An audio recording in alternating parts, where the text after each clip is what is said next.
Kevin Hester, you are ridiculous. The Bears are who we thought they were. And that's why we took the damn field. Now, if you want to crown them, we crown their ass. But they are who we thought they were. And we let them off the hook. Shut up. See that? That's your IQ, buddy. 0. Hungry Chicago, finally champions on this January day in New Orleans. This is the Barely Qualified Podcast with your hosts, Nick Lavris, Jason Maxwell, and Drew Bailey. Hey there, welcome back, everybody, to another episode of Barely Qualified. My name is Jason Maxwell. With me, as always, Drew Bailey and Nick Lavris. Happy New Year's, guys. Hope everyone had a good one, is getting off to a good start to 2026. Bears sure as hell got off to a mixed bag start to 2026 after falling to the Lions at Soldier Field yesterday, 19-16. But even with the loss, the Bears still managed to lock up the 2 seed in the NFC. So no harm, no foul at the end of the day. But boy, did that game look rough for the first 3 quarters. So on today's show, what we're going to do, we're going to break down the Bears and Lions game. We're going to talk a little bit about the playoffs coming up this weekend, Black Monday for the NFL coaches, and we'll round it all off, as we always do, with another fantastic podium list. Before we do all that, before we jump in, I want to tell you a little bit about our friends over at the Fat Guy Sandwich Shop in Lisle. This shop just opened up a couple of months ago, right on Main Street in downtown Lisle, and they've been incredibly popular since they opened their doors. I would highly recommend trying my personal favorite, the Italian. No fancy names, just the Italian. You know what you're going to get: a little gabagool, mortadella, salami, provolone, mayo, lettuce, tomato, all on a nice hoagie roll. If you've ever been to Fontano's before, either in the city or in Hinsdale, it's on a very, very similar tier, and I mean that as a very complimentary statement. The Fat Guy also serves up soups, salads, and paninis. The roast beef panini is killer. They have a nice little secret sauce that has some kind of chipotle aioli situation. Very, very good. The owners are very, very nice people, which is awesome. So check them out. Fat Guy Sandwich Shop, Main Street in Lisle. You'll love it. Tell them the BQ boys sent you. Really quick side note. I did ask ChatGPT to write up a ad for the Fat Guy Sandwich because I was feeling incredibly lazy this morning and wanted to see what my boy Chad could do for us. And Chad was smoking some dope today. I'm going to double read something because this is, I really just wanted you guys to check this out. This is, I said, hey, can you do a radio ad or a podcast ad for Fat Guy Sandwiches in Lisle? And that was the only prompt I said. And here's what came out. Air horn, cowbell, dramatic monster roar, grill sizzling wildly, announcer shouting with joy, Lisle, Illinois, this is not a drill. Wait, why is my sandwich staring at me? Because it's the Fat Guy Sandwich and it demands to be eaten. We're talking ridiculous piles of meat. Cheese meltier than your New Year's resolutions, bacon that crunches, and sauce is so good it'll probably have its own podcast. And I won't go on from there, but it got completely out of hand, and I was laughing my ass off for about 5 minutes before this. So, sometimes you got to take matters in your own hands and still write your own ads for things. Oh, my God. Blacked out for a second. Yeah, totally worth it. But anyway, get to Fat Guys. It really is a good sandwich shop. That being said, Nick, Drew, let's get to the show. Let's get to the meat of it, pun intended. Nick, the Bears had honestly kind of had their way with the Bears, but only only won with the last second field goal. You want to walk us through that game, your thoughts, etc.? Yeah. First, I can't get over that ad. That's very funny. I'm just like picturing like that Matthew McConaughey meme where he is just like inhaling the shit out of like a joint or something. You know what I'm talking about? Yeah, absolutely. Yeah, that's like, anyway, that's wild. Yeah. So Bears lose 19-16 to the Lions.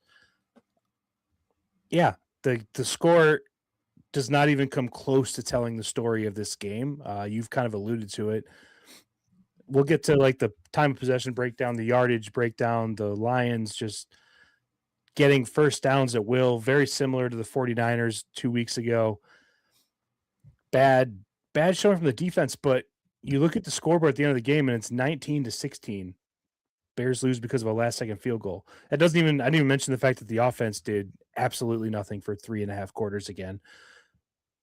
I mean, it's weird because, you should be mad about all this stuff. Bad, going to the playoffs, losing, getting dominated at home. But at the end of the day, the last 2 weeks, the Bears have played very similar games. Granted, the offense was a lot better in the 49ers game, but games in which your defense can't stop anything. And both games come down to the last play. It's kind of, I don't know. I'm going to take a glass half full approach to this and say this is kind of encouraging that the defense is getting absolutely shredded out there. And this game they did do the bend but don't break, where they held them to field goals, kept them in the game. And at the end of the day, the offense came alive in the fourth quarter, as they've been doing all season. And they just, one bad penalty away, I feel like, from marching down and scoring and winning the game yourselves. So it's kind of crazy that, there's a lot of bad here. We're going to talk about it, but I do think that I don't know, maybe it's just the playoff positivity in me right now. I don't know what it is, but I'm definitely taking you would have rather won the game, but also the way that the defense played and the yardage and the time of possession breakdowns, if you can be within, the last play of the game for winning it, it's not as bad as it seems, I think. So I am optimistic about the Bears moving forward because of that, because they are able, something about this team, they just stick in these games no matter what the game script tells you. So I don't know. Did you guys feel at all like that, or are you guys just like, this sucks, Bears are probably going to get bounced in the first round? I don't know if I'm going that deep down any rabbit holes of we're going to lose because we lost the last two of the regular season. Would it have been nice to win both of them? Yes. Would it have been nice to win one of them? Yes. I think this game was a little bit of a cherry on top to the regular season that would have felt good.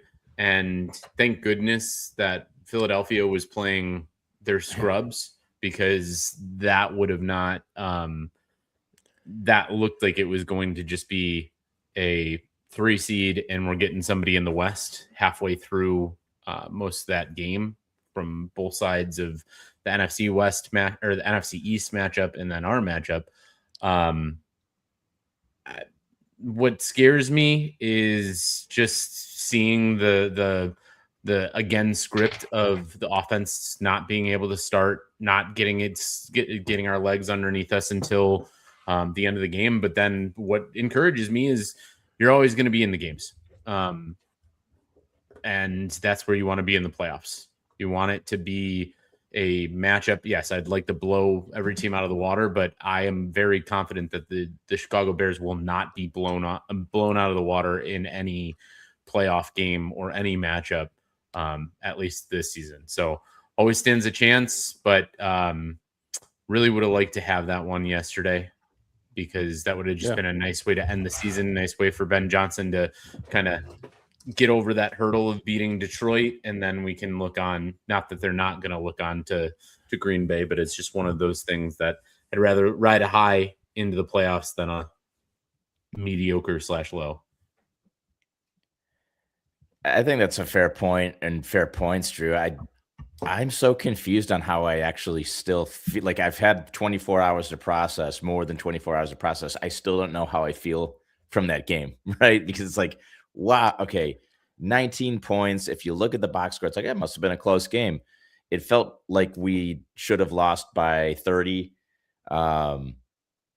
but we didn't. So it kind of speaks to that tenacity of the Bears. We've talked about that so many times this season, where it's like the Bears just find a way to scratch, claw, and stay within these games, especially when they're having like off games. And that was an off game on basically every facet of the game: offense, defense, everything. So just interesting. Sorry, I'm getting distracted watching this Illinois State national championship game. Sorry about that.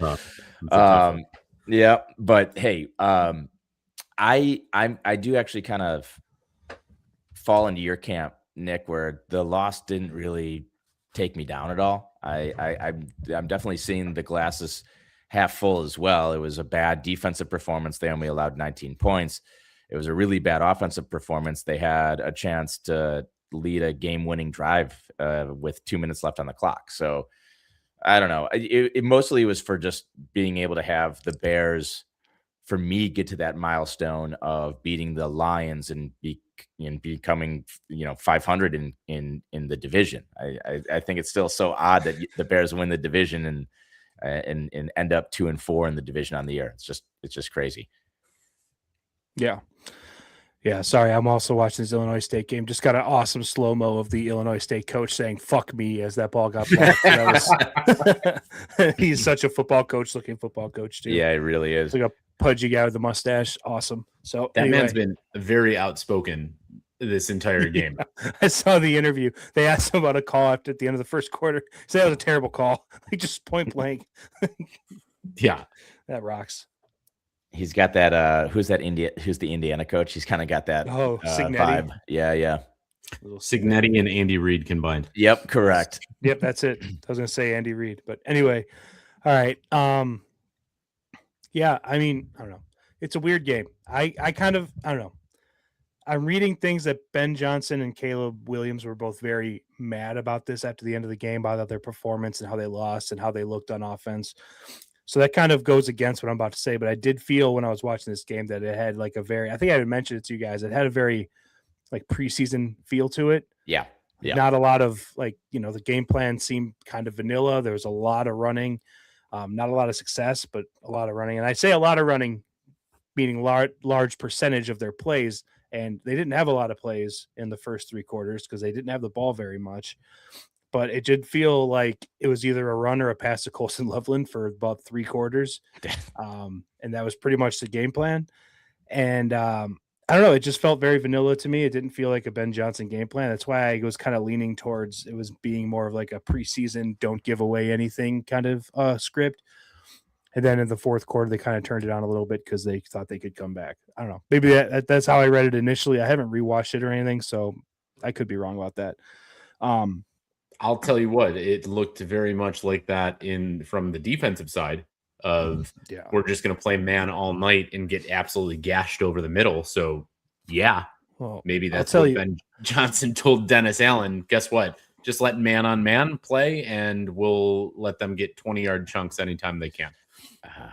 The one thing that made me very concerned in this game, and it's nothing new, it's that in order to get a pass rush, the Bears had to manufacture a pass rush. But when the Bears manufacture a pass rush, they can't get home, which leaves their corners and their safeties on islands, which they will get absolutely killed on, which we've seen.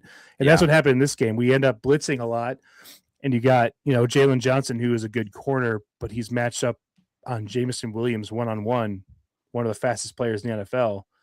And it's not even really a shot at Jalen Johnson because he's good. Maybe not as good as he was last year, but he's still a good corner. But Jameson Williams is going to beat any corner on like a slant over the middle with like man coverage and no safety help whatsoever. So that's my only concern. My real main concern is the Bears should just drop 8 in coverage every play, because I don't think that they're not going to get home. What's the difference? What's the difference? The difference is at least if you drop 8, you got more coverage, right? No, right. Exactly. You're not going to get home. It's just not going to happen. So, I don't know. That was my big thing, is that the defense just, you see, and I want to talk about this game a little bit, but in a playoff game, if you're down by a score or something like that with like 6 minutes left, and the offense just like keeps getting first downs, it's like it just kills you. It's like, if you can't get the ball back when you're down, it's a problem. And that just, I don't know, the Bears defense just, in that situation that I just mentioned specifically, it's like, well, you don't need to give up a touchdown. So like the bend but don't break defense doesn't really help you there. It's like you need to get a stop. And I just don't have any faith that this Bears defense can get that stop. I think the last 2 games have kind of proven that. And again, disregard the score and the total points of only being 19 points. Right. But, the Lions absolutely dominated, just methodically marching down the ball down the field. I was getting really sick and tired of seeing Amon-Ra St. Brown every time a pass was thrown his way, just chunking off 10, 15 yards and doing his goddamn reverse celebration, but it was there. That was there for them the entire time. I was even like thinking to myself today, I was like, I would have almost rather the Lions just had the ball on the Bears 20 to start every possession. You just put them in the red zone so they can't take 5 minutes off the clock and see what happens, because 20-20, what's it not the non-red zone, if you will, right? Is like they were just chunking off an average of like 7 or 8 yards of play, and it was just couldn't be stopped. It was very, very frustrating. To which, obviously we'll talk about the offense here soon as well, but it goes without saying that the Bears were shut out in the first half. They only had 3 possessions in the first half, and that's because the defense couldn't get off the field. Yeah. The defense, I mean, coming into the season, primary concern was the pass rush. It has not changed one bit this entire season. Everything else has been a pleasant surprise. The secondary and the linebacking core I feel like they do a pretty good job of keeping the Bears in games through creating turnovers and things like that. Like, you look at the Bears turnover numbers and you think back to teams that have a ton of turnovers. Like, how many turnovers do teams like that typically get by like strip sacks, right? Like, how many strip sacks do the Bears have this year? I can't think of any off the top of my head. Couple like Austin strip Booker sack has fumbles. one. Yeah, that's what I'm saying. One, maybe 2. 1 or 2. Right. Like, it's just crazy what the secondary and the linebacking core has been able to generate with very little to no pass rush all season.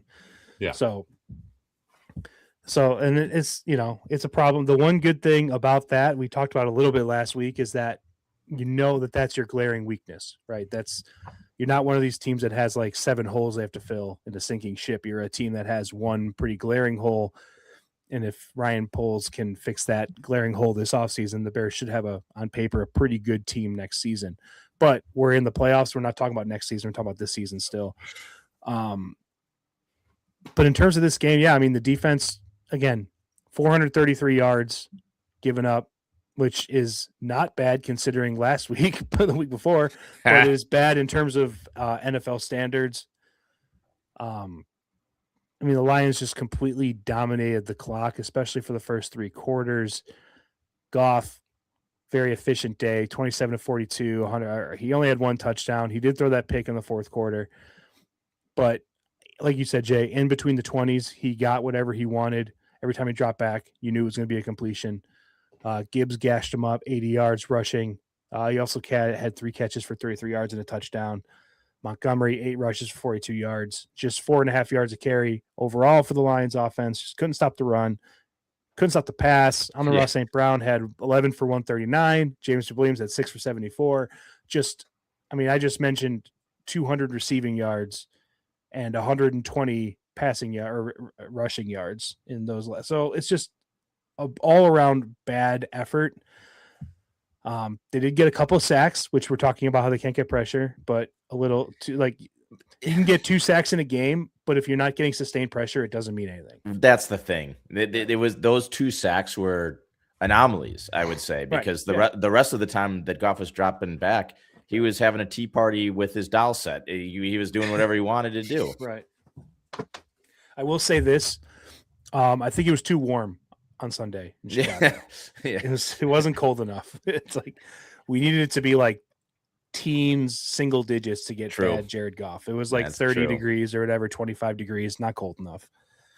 But I mean, they did get the 2 sacks, which again was nice, but you have to imagine there was some kind of like offensive line mix up that led to that, because no sustained pressure all game. And then you got to, tip your hat to the Bears defense for causing a turnover, late in the 4th quarter, giving the Bears offense a chance to go down there and win it, which honestly feeling pretty, when the Bears got that interception, feeling pretty good. Pretty good. Thought it was it. Yeah.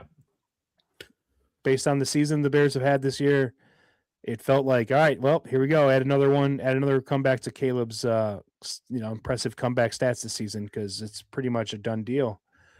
and then the weird rough or intentional grounding penalty that kind of derailed the whole thing. But I think if Ben Johnson would have had that back, though, he would have gone for it. The game That's didn't mean anything in a full realm, and I think everyone kind of did the look of him in social media or played it back, and he was murmuring to himself, should have gone for it. But really, like, that game had no meaning, and at that point, it really had no meaning. So, right. The thing for me is, again, it was. I wouldn't say it was the Lions Super Bowl, but it was essentially their most important game this year because it was their last game of the year. So you're not necessarily looking at that as a bad thing, but yeah, I really do wish he would have gone for it. I know you're 31, you're essentially, you don't get that. It's game over. But the way that they were gashing you, punting that, it was essentially, it was doing the same exact thing.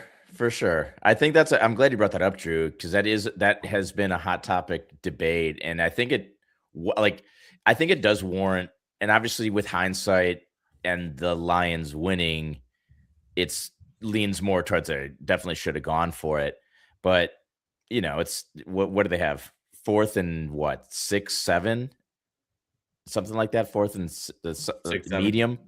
Yeah, I didn't even mean to do that, guys. As soon as I said, God damn it, I did it. Oh shit. Maybe it was longer than that. And what were they on, like the 30, 31 or 35 something like that? or something like that? 35. Yeah, somewhere around there. Yeah. So I get it. I was even wondering the same thing at the time. But you got Torrey Taylor, you got the leg, man, and I don't know.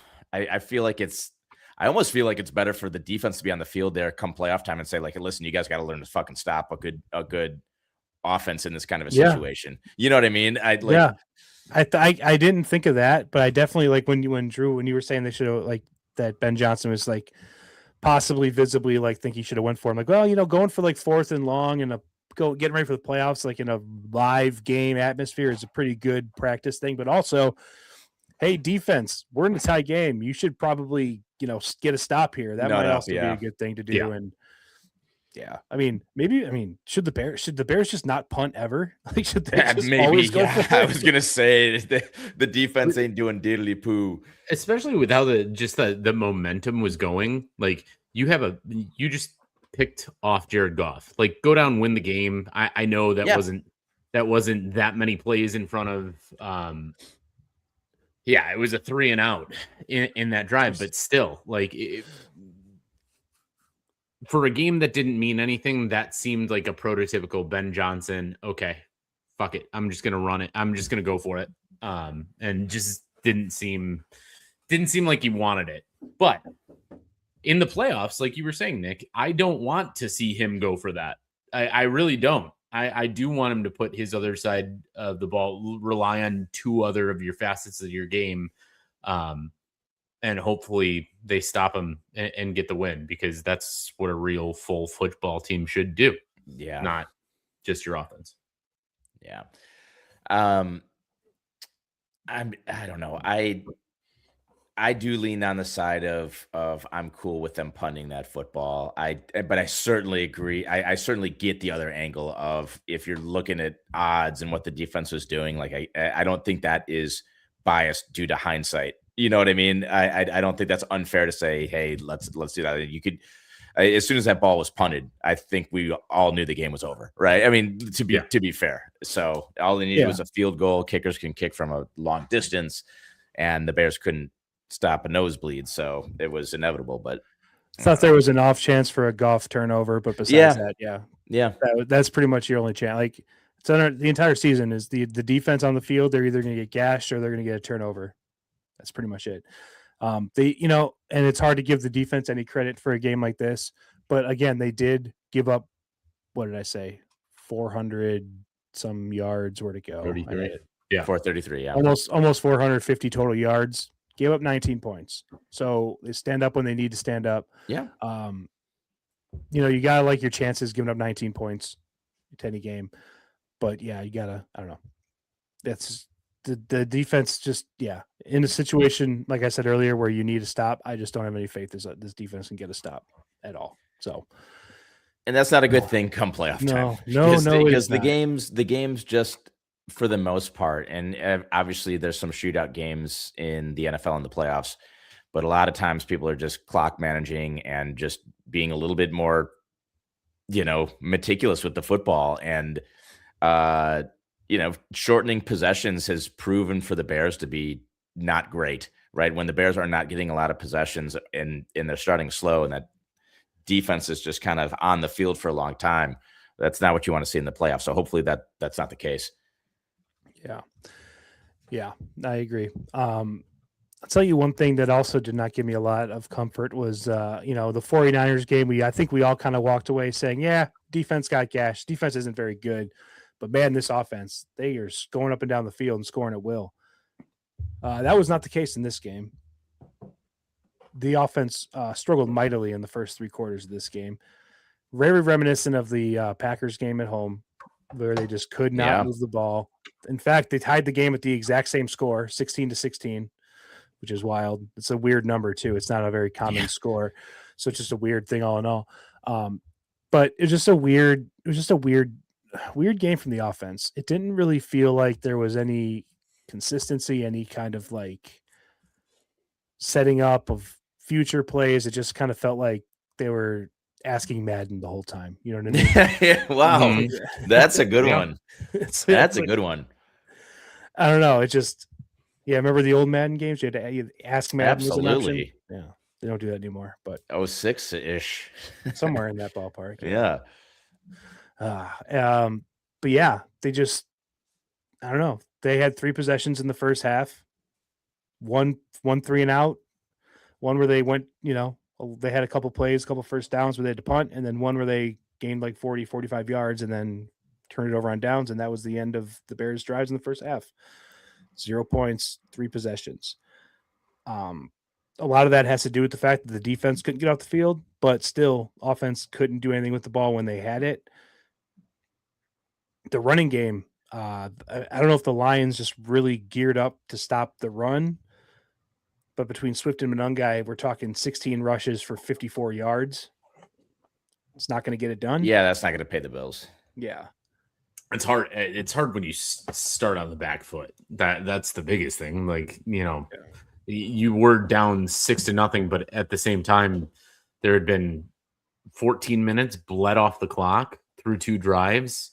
Like, God, like you were saying before, Nick, it felt very Ben Johnson like in the play calling, but I think it was just because like he needed some momentum, and you're not going to get momentum chunking off 3 yards, 5 yards, 6 yards here or there. That's just going to make the game go a lot faster, and you're going to be on the wrong side of the clock at that point.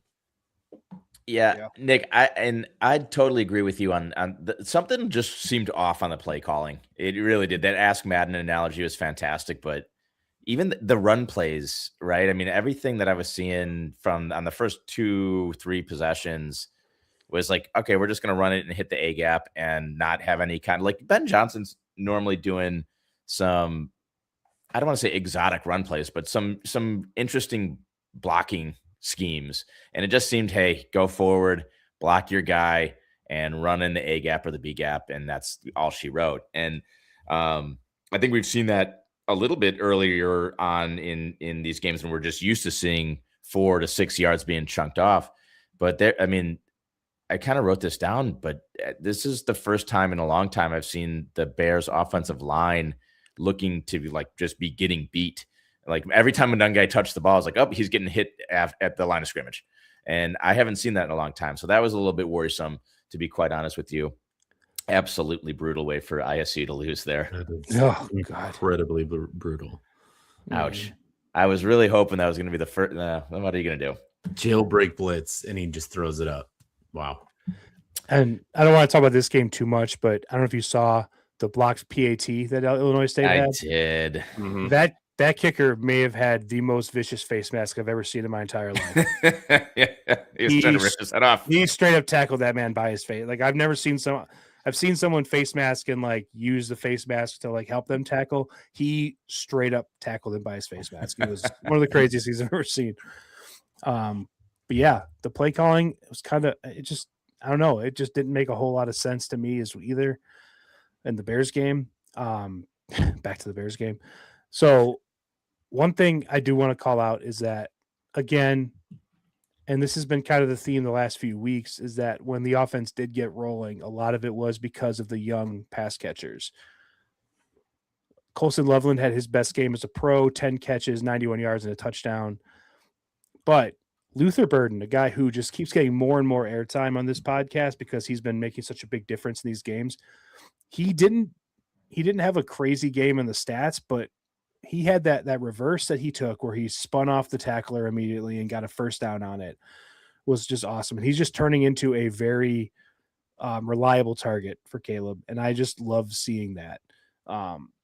You guys know I love Luther Burden and I am a huge fan of his. And him and Colson Loveland both, like that's, the two of them, maybe throw Roma Dunze in there. That's the future of the Bears offense. And I love seeing them make highlight plays. I think that's going to be a tough group of pass catchers to defend for a long time. So any highlights by those guys, I'm a huge fan of seeing. Yeah, it was nice to see Burden kind of get glazed up by Tom Brady too after that reverse, because that was a hell of a move. Just stick a foot in the ground, do a little spin. That was a Madden spin. That was a Y button. That was a Y button on rookie mode. You know what I mean? And it just shook him off, and it was awesome. And Tom Brady was giving him some love there, calling him like an elite type of football player, and it was really nice. And I don't want to go too far into this, but Tom Brady just seems to be in love with the Chicago Bears. I don't know if you've been he digs Caleb. He digs some of the stuff that they're doing, and I think it's kind of fun because normally the announcers are pretty tough on Caleb and the Bears. Probably what he wants to see in Las Vegas. Yeah, pretty soon, because he's going to have a hand in some of that. I know. I will say too, it is encouraging to see a background guy like Jade Walker still continuing to show up in games. Granted, I think he had 3 targets, did have 2 catches and a touchdown. Those are guys that like I am confident you bring in some more youth to just replenish the ranks, and they're going to show up in times where they're needed.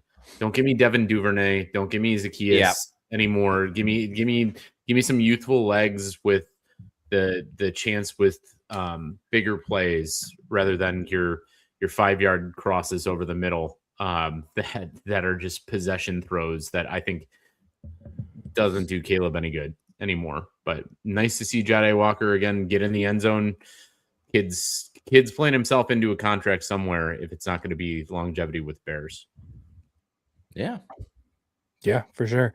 And I do think one of the reasons why you're not seeing so much Zacchaeus out there is because of the emergence of Colson Loveland. He's that security blanket now. You don't need an Alamati Zacchaeus out there running your drag routes, your 5-yard routes, because that's Colson Loveland territory right now. And he has emerged as a legit like tight end 1, right? If you want to go that way, he's like a legit, like probably going to be a top 10, 5 to 10 fantasy player for the position of tight end next year. He is a guy who's emerging and right in front of our eyes, and that's awesome to see. But because of that, you can put more of your speed, deep threat guys in at wide receiver because you got the middle of the field patrolled by him. And Cole Kmet also is still doing it. So it's good to see the tight ends like stepping up and doing their thing. The young receivers doing their thing. So I love to see that. I agree with you. Like Olamide Zacchaeus, fine player. Don't need to see him as much anymore. And I mean, Devin Duvernay, I was never a huge fan of him as a wide receiver. He's been a fine returner. He's been fine. He's been fine. The Vikings game, he had that big return. That was awesome. And he's been fine. He hasn't turned the ball over. He's been very serviceable. That's all you need. But yeah, I don't need to see him at wide receiver. But one thing about the Bears offense, I do want to call out as well. It's listed here, and I do want to make sure we get credit for it. This is one of the big things we were nagging the Bears offense about early in the season. Well, the Bears as a whole, I guess, but mainly the offense at the beginning of the season was the penalties. Penalties were a huge problem for the Bears. Haven't really talked about the last few episodes, but this episode or this week, four penalties in the game, 25 yards. You'll take that. Yeah, every day. You'll take that. That's part of why you can give up 450 yards of offense and stay in a game, because you're not giving them free yards. You're just giving them the yards that they earn. And you're not the only, obviously the big one was we talked about, I mentioned it a little bit in passing, the intentional grounding penalty on Caleb, where they turned a 2nd and 10 into a 3rd and whatever the hell it was, like 3rd and 20, 3rd and 15 or 20 or something like that. So that one hurts. I do want to give Caleb a lot of credit though for like 3 plays before that, when he had that. It wasn't a bad snap. He just took his eye off it. That snap that went behind him, and he had the heads up play to go back there, get it, throw it away where it wouldn't be a intentional grounding penalty. I thought that was a really good play. Thinking on your feet, stuff like that. But how was that not intentional grounding? I thought that was for sure going to be a flag, to be honest with you. Yeah, I think just because there was a receiver relatively in close the enough ballpark. Yeah, I think they're pretty liberal with with that stuff. Yeah, that's fair. I was expecting I was nervous that the flag was going to come down and they would have it at the 1 yard line, but it wasn't. So it was good heads up play. He made lemonade out of lemons. Also, the 2 5-yard penalties on the defense, if you guys didn't notice, were both on Andrew Billings for encroachment. Yeah, I did. Man just wanted to bowl over a center twice, and just couldn't stop his 325-pound body. 325 seems very, very generous. Yeah. He's knocking on 400 for sure. I was gonna say I have him at 375 at least. He's a giant human being. Yes. Yeah.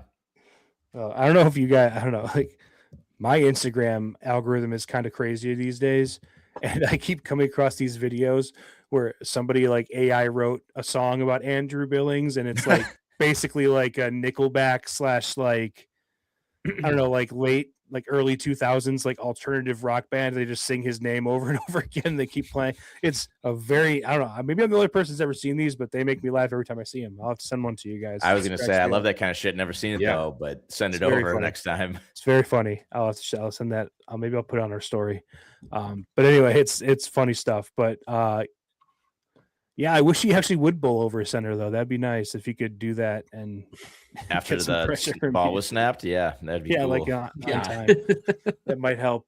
But hey, I'm not talking shit about that man, because God, no, he's a saint. But yeah, I mean, the offense was bad, and then it was fine, and this wasn't enough. I don't know. You guys got anything else to add? I don't really know what else to say. This game is just such a weird game, because it felt like the Bears weren't taking it seriously until the 3rd quarter, and they're like, "Oh shit, yeah, we should probably like do something to win this game." And then they like kind of tried, and then they still end up losing. I don't know. It was a weird game. The one play I wanted to go to, Jay, I think you had it in here, but what I've been seeing a lot of is the throw to DJ. Yeah. The deep ball to DJ, and DJ's getting a lot of flack on what looks like a lack of effort towards that ball. What it looked like in my eyes is was the kind of post corner that he might have bent off a little bit too much to go towards the front pylon instead of the back pylon in his route. But then it was just weird because his back shoulder was covered by a safety versus he was beating somebody in their legs. I don't know if you guys saw something different or if it just looked like it looked off, and that was sort of the timing of the entire offense to start. Was this the play that got intercepted? Intercepted. Yeah. Okay. Right. Yeah. That's what I thought. I just wanted to talk about that a little bit because DJ obviously caught the winning touchdown against the Packers, but DJ just seems like you'll get good DJ and bad DJ, and we're seeing more bad DJ towards the end of the season and through the majority of the season. And that's why he's catching a lot of flack in this one. But what did you guys see in that? Like, what did that seem like? Caleb was more off than DJ, or just a bad roll of the dice that you don't take that shot? I watched that play a good amount of times because I was like, was DJ not trying? Because for first look, when I was looking at it live, I was like, what? A little bit more effort there would have been nice. It was great coverage. We'll start there. I think, it was great coverage. It was a ball that, hey, kind of a 50-50 type ball, take a shot, with excellent coverage on there. I would have liked to see DJ put a little more effort in there. I think from his angle, that ball was getting intercepted, right? I mean, it was, the coverage was there. Put some offensive PI in there or something. Do something to not let the defense come down with the ball. That was my take initially, and that was kind of my take watching that replay multiple times as well. Maybe an unfair thing to say for DJ. If he's coming out and saying, "Listen, I gave it my all," I'm going to trust him on that. But from a fan perspective, watching it, I would have liked to see a bit more effort. Not a bit more effort. I'm not going to mince words. I would have liked to see more effort there to not let a defender come down with the ball. Yeah, I mean, I honestly didn't really give this play a ton of thought. When I saw it happen, Jay, you mentioned it was good coverage. It felt like Caleb trying to make a play when there wasn't a play to be made. And if I go back and watch the replay, I probably would agree with you, Jay, because I trust you, and it sound like, I honestly haven't watched it outside of the real time, but I did think in real time that this looks very similar to the play he caught against the Packers. It looks like he's trying to kind of catch lightning in a bottle again. Yeah. And kind of the Lions were ready for it. So I didn't really give it a whole lot of thought outside of that, but it was kind of, I remember it did kind of take me aback because it was very uncharacteristic of Caleb to throw into coverage, because obviously he's been elite at not doing that, at keeping the ball safe. So I thought that was a little out of character. So maybe I will have to go back and rewatch that to see if there was an issue, but it did seem like, I don't know, it was wild because it did seem like the coverage was really good. So I don't know. It was weird. And take a look at it. They had third quarter 0 points on the board. I would, if you're Caleb, he's probably trying to make things happen. Take a shot. And so it's not the end of the world, in my opinion, for throwing into some coverage on a deep ball. Of course not. And I'm not trying to say it was. No, for sure. I kind of wish he would do that more sometimes, to be honest with you. So I'm fine with that. But I'll debate it towards both of you guys, because you're in their territory, just caught an 11-yard pass, and then you take a shot towards the end zone on 2nd and 4. I agree that you take a shot on 2nd and 4 at any time, but 2 plays before that, DJ had a false start penalty, and it just didn't resonate there of that was the play that I don't think it set off the game, because you still had an opportunity to win that. But you get 7 in that drive. It's 13-7. Your offense is starting to click. You got plenty of time. It is what it is. Well, here's my meathead, conspiracy fan take and over emotional take on it is, if you're DJ, maybe you're not so happy with the amount of targets you've been getting recently. You get an opportunity for your quarterback to throw you a deep 50-50 ball. You got to earn those 50-50 balls, in my opinion. And you earn those with effort, right? I mean, you got to go up and try to high point it or do something to not have your quarterback throw an interception, in my opinion. And I just didn't see the effort there on DJ's part to try to fight for the ball at all. He just kind of did the hands up kind of thing. And I don't know, I guess the more I'm talking about it, the more it's not sitting well with me. So I would have liked to see some more effort there.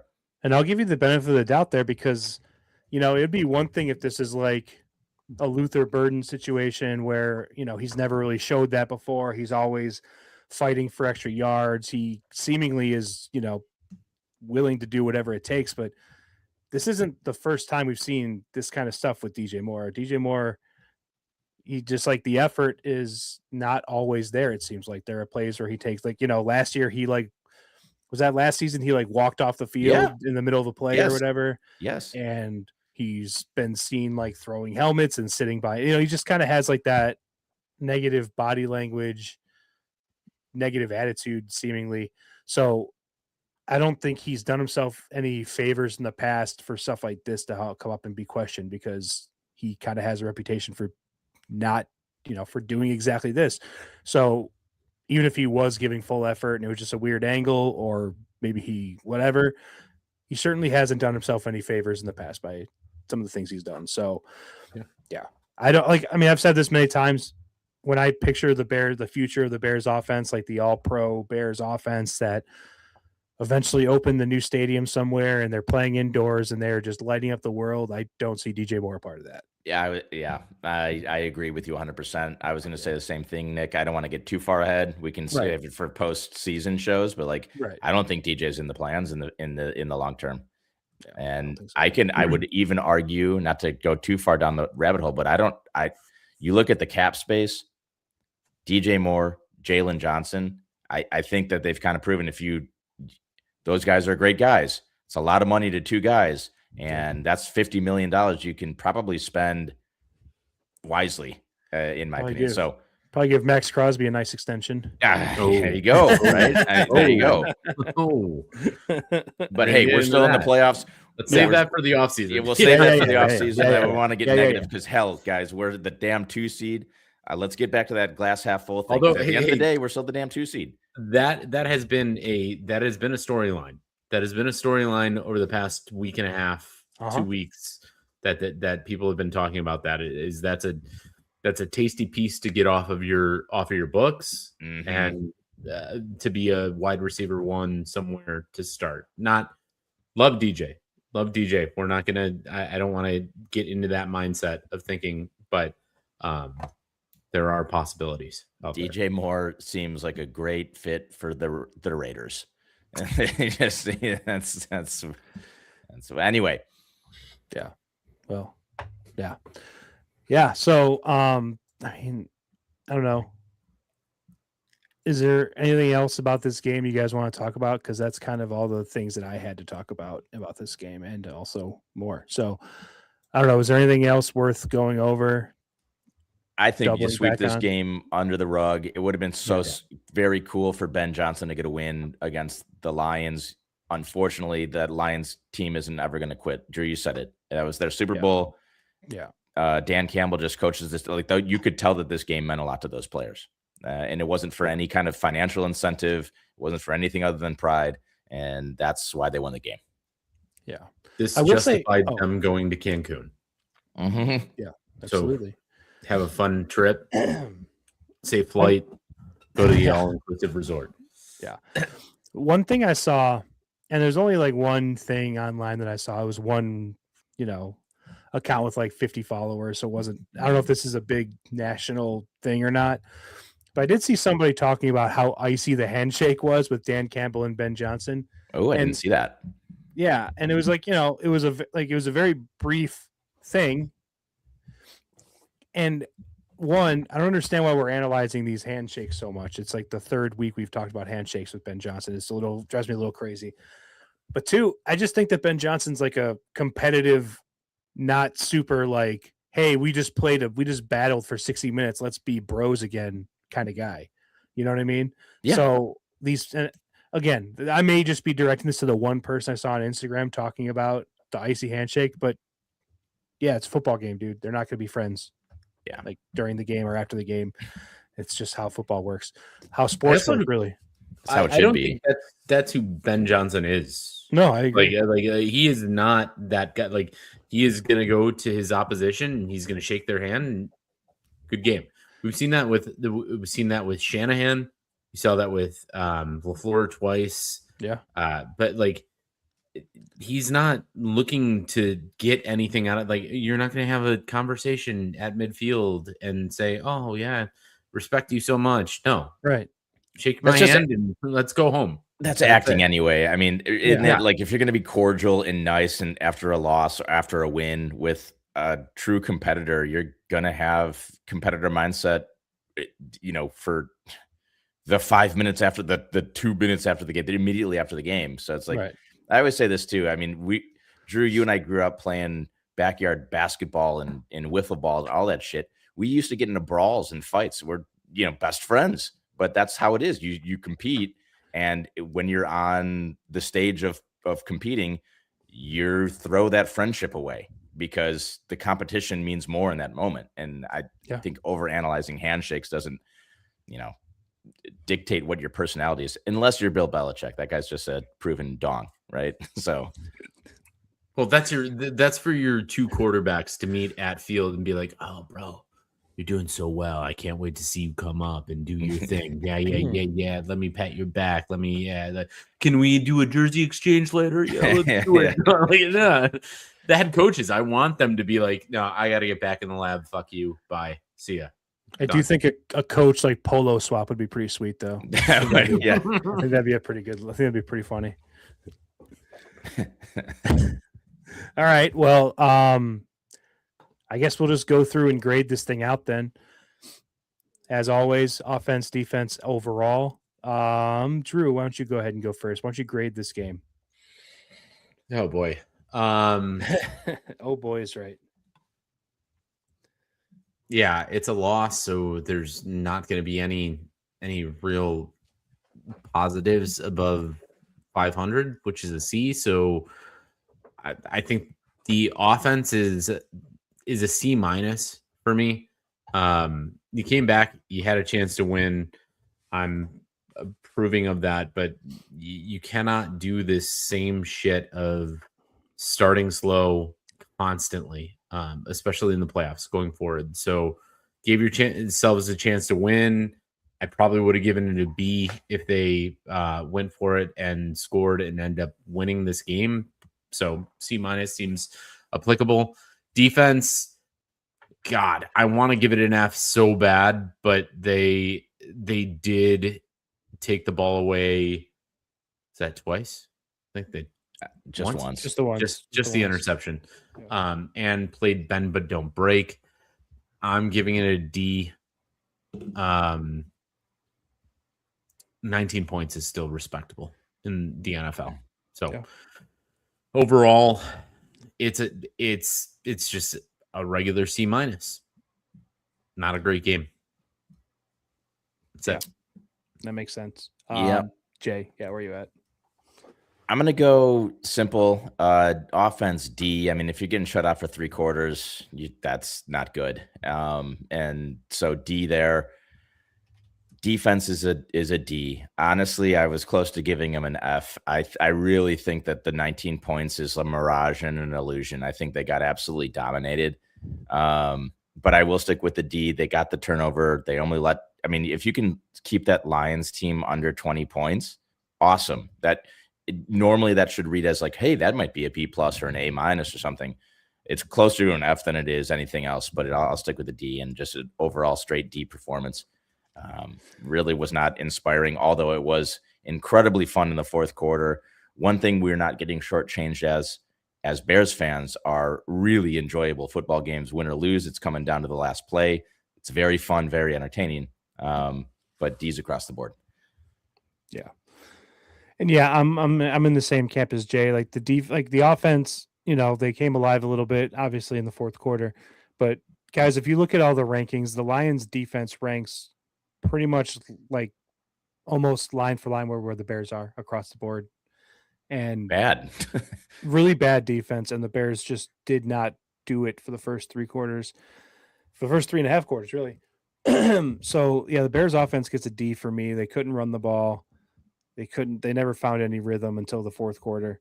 So D, 16 points, 2 scoring drives. It's not enough. Defense also gets a D just because they don't get the F because they did hold them to 19 points, which with our offense, you'd think should be enough to win most games, especially against a bad defense like the Lions. But still just could not get the ball back every time the Lions had the ball. Extended drives, burning clock burning clock.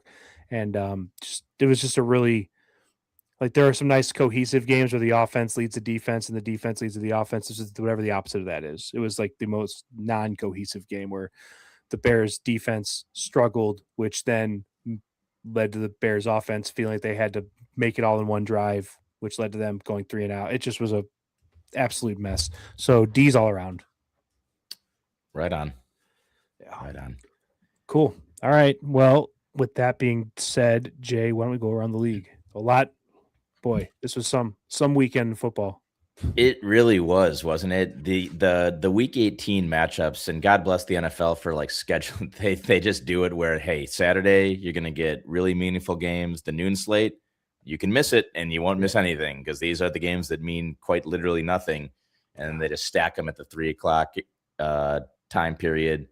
And then Sunday night's always going to be something. But I thought it was an absolute shitty week. Like it was just, there's no fantasy implications. So that's like one big downer.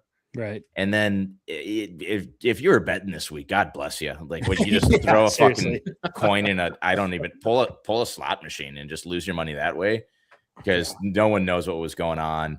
DraftKings, I had my kids at swimming and so I have 30 minutes of kind of peace to just kind of go on the phone. And I was like, all right, that's where Daddy locks in his bets. So I was doing my research of all of the player incentives, financial player incentives. And lo and behold, DraftKings caught onto that pretty quickly because all of the receiver props and touchdown props and rushing props for guys that needed like 70 yards for an over, not on the board. So it was a shitty betting week. It was a shitty, just games were awful. And so I just wanted to lead with that. I was really disappointed in week 18 this week. Yeah. But we'll get into the games that kind of mattered, the things that stood out. And I want to touch on Philly Drew, the Eagles resting some of their key starters when they had a chance to lock in the 2 seed, which I thought was completely unforgivable. I don't know what the hell Sirianni was doing. They ended up losing to Josh Johnson and the Commanders. And they gave the Bears the 2 seed. Why? Can someone walk me through that? Why? That is the Philly, like, just naivete that they think they're better than everybody. And listen, yes, this is the team that won the Super Bowl last year. So, like, you got to give them something to say, okay, yeah, you did it. But they have looked like absolute dog shit to finish this season. And this is just the cherry on top of saying, like, okay, your regime, your coaching does not reflect what a winning program should show. Watch. They'll do something and they'll go ahead and get close to the Super Bowl, but I don't know. Yeah, that's really bad. Like you're gonna rest your team and everybody's got to come through Philadelphia. No, they don't now. They actually don't. And you have to play an NFC West team. Congratulations, you played yourself. I hope Nick Sirianni is gone soon. Yeah, me too. I'm tired of looking at his cocky ass face on the television screen, making terrible coaching decisions in game, out of game, all of that. I think he's the most overrated coach to ever do it. I really do. And that's probably stupid, but like the cockiness that shows would be like, you know what? We could play for a higher seed, but I don't really care about it. Is just bizarre to me. Now, on the other side of that, and you know, is there merit in getting a bye week and an extra week of rest to stay fresh for the playoffs and decrease risk of injury in that game? So you have Hurts and your starters healthy. Sure. Nick, what was your thought on that? Are you just, what do you think? Yeah, I thought it was, so I did think it was very dumb, right? I still don't think there's a ton of yeah, sure. Obviously you'd avoid injuries, but I still think there's like a big rust versus rest debate. I mean, you look at the college football playoffs and it seems like every team that gets a bye loses immediately. And I do think that there's some merit to rest versus rust. The one thing I'll say, and I heard Big Cat say this on PMT and it kind of made sense to me is that you think, there's a chance that if you start your starters, you're risking injuries for nothing if the Bears win that game, right? So if that's the case and then you go out there and Jalen Hurts gets hurt and the Bears win and you're like, oh shit, we just lost our quarterback for literally nothing, then I could see it, but also you can't play scared in the NFL. Yeah. I don't know. I think granted, my teams have never been in a position to rest starters before, so it's easy for me to say this. I think resting starters are soft. Yeah, same here. I think if you're an NFL team, you're going to play football. Things happen in football. I don't believe in resting starters. I don't maybe if you're playing in a week 18 game and you want to pull them out in the second half, sure, whatever, that's fine. But if we're talking about just, hey, you don't have to play this week, you don't have to prepare for a game this week, you don't have to if you're resting starters, like I said before, give them the second half off, but don't tell them until the game, I don't know, just something psychological about getting ready for a game and getting, I don't know, I think it's soft, and I don't believe in resting starters ever, let alone when you actually have possibly something to gain. And something to gain here, like you said. So who they're hosting, the Niners now, is that right? Correct. They're hosting the Niners, who literally are one game away from being the best team in the NFC. Yeah. And you could have had the Packers, who I'm not saying the Packers are going to be an easy game for the Bears. We're going to talk about that a lot on Thursday. But the Packers have probably, not more injuries than anybody, but they're injuries to key players. And you'd much rather play them than the 49ers for sure. Or the Seahawks or the Rams, however that shook out. So yeah, I don't understand. I don't understand. It doesn't make sense to me. I would have played players, but that's just me.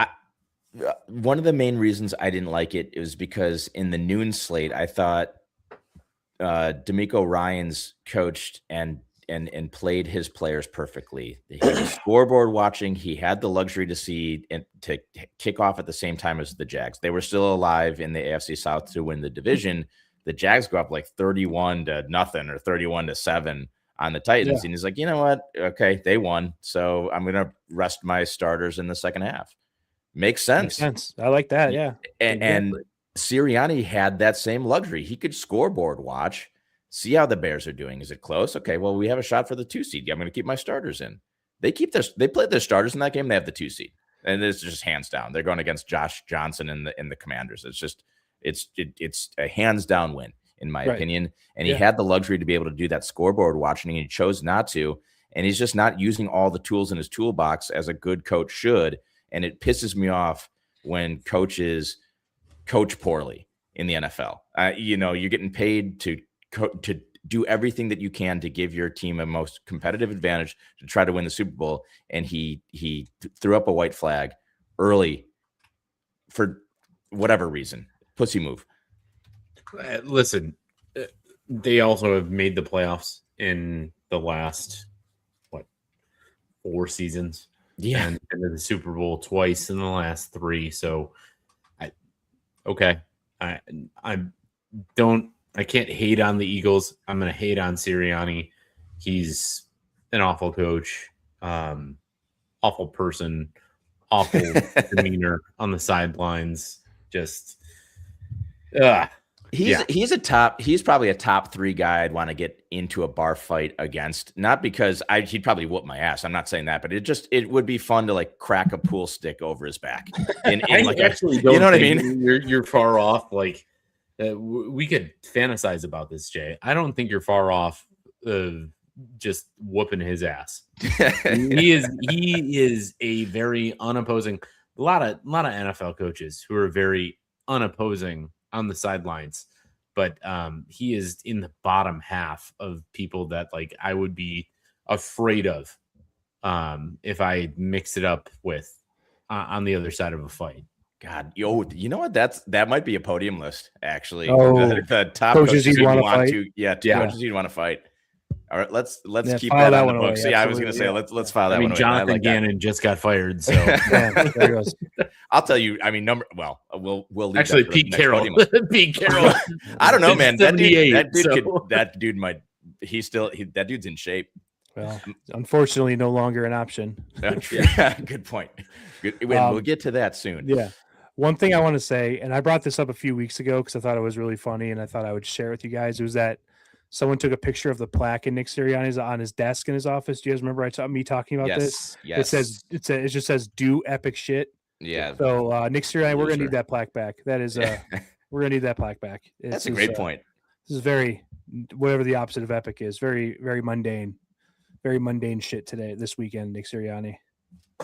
Agreed. Sorry, I'm literally writing down this podium list so I don't lose track of it because I love it. Okay, let's move around the league. We'll get to some playoff action. A couple of things that I wanted to touch on before we get into some of the other games and thus the playoff implications around the league. We're going to go back to the Vikings, and J.J. McCarthy started that game completely pussied out. If you didn't see that game, I don't blame you. It was the worst game of the year by a landslide. But I was catching some of it on NFL Red Zone. J.J. 9, whatever you want to call him, it didn't seem like he wanted to play that game, and he got a little stinger on his hand, and he looked like he was a 12-year-old kid that got hit by like a 40-mile-an-hour little league pitch in the back and like started crying on the bench. And maybe he really got hurt. I don't know, but it looked like a pussy move coming out. But I say that because that's not the point. I wanted to get to Max Brosmer. He had to come back into the game. He was my fantasy pick for week 18. But he had another absolute highlight reel, not top 10 moment. Did you guys see that? Because if not, I will happily explain it to you. He takes a snap under center, back pedals, takes his drop back, trips over his own feet. Not a center's. Went down, got up. Thought he was down, and just threw the ball backwards. Fumble recovered by the Packers, and it was like this kid's an NFL quarterback somehow. Yeah. Like he's had two or if not three of hands down the worst plays in the NFL this year, and. You got to feel bad for Max Brosmer's girlfriend, fiance, because that's a hard one to take. It's that's your man, and he's proven that he doesn't belong in the NFL. So I wanted to just shit on Max Brosmer a little bit, because that was a terrible play. If you haven't seen it, God, maybe we should post that on the socials because it was hilarious. I hope there's good memes and shit about that one, but. I'll go from that to a more kind of positive spin, a cool spin. Myles Garrett set the NFL single season sack record with 23. Very cool. They stopped the game for him, right or wrong. I know Zach Taylor was super pissed about that. I don't know if you saw that the Bengals were going nuts. Like, guys, you're playing a meaningless game. You guys suck. You're scrapping for your 6th or 7th win. You're out of the playoffs. Like, it's a big moment. It deserves to happen, in my opinion. I thought that was cool, though. Myles Garrett really is just an absolute fucking monster. And everyone does forget that he actually smashed a helmet over another man's head. But you know what? We'll keep that in the past. I like Myles Garrett a lot. Personally, I'm glad that he got the record. One thing I wanted to say, and if you guys have stuff to add, go for it. But one thing I wanted to chime in there with was TJ Watt. It was the amount of snaps taken to get to this record. TJ Watt and Michael Strahan had held the record at 22.5. Granted, Strahan did it in 16 games. Watt did it in 17, as did Myles Garrett, obviously. Snaps to get to those sack numbers. TJ Watt was like 590 something snaps to get to that number.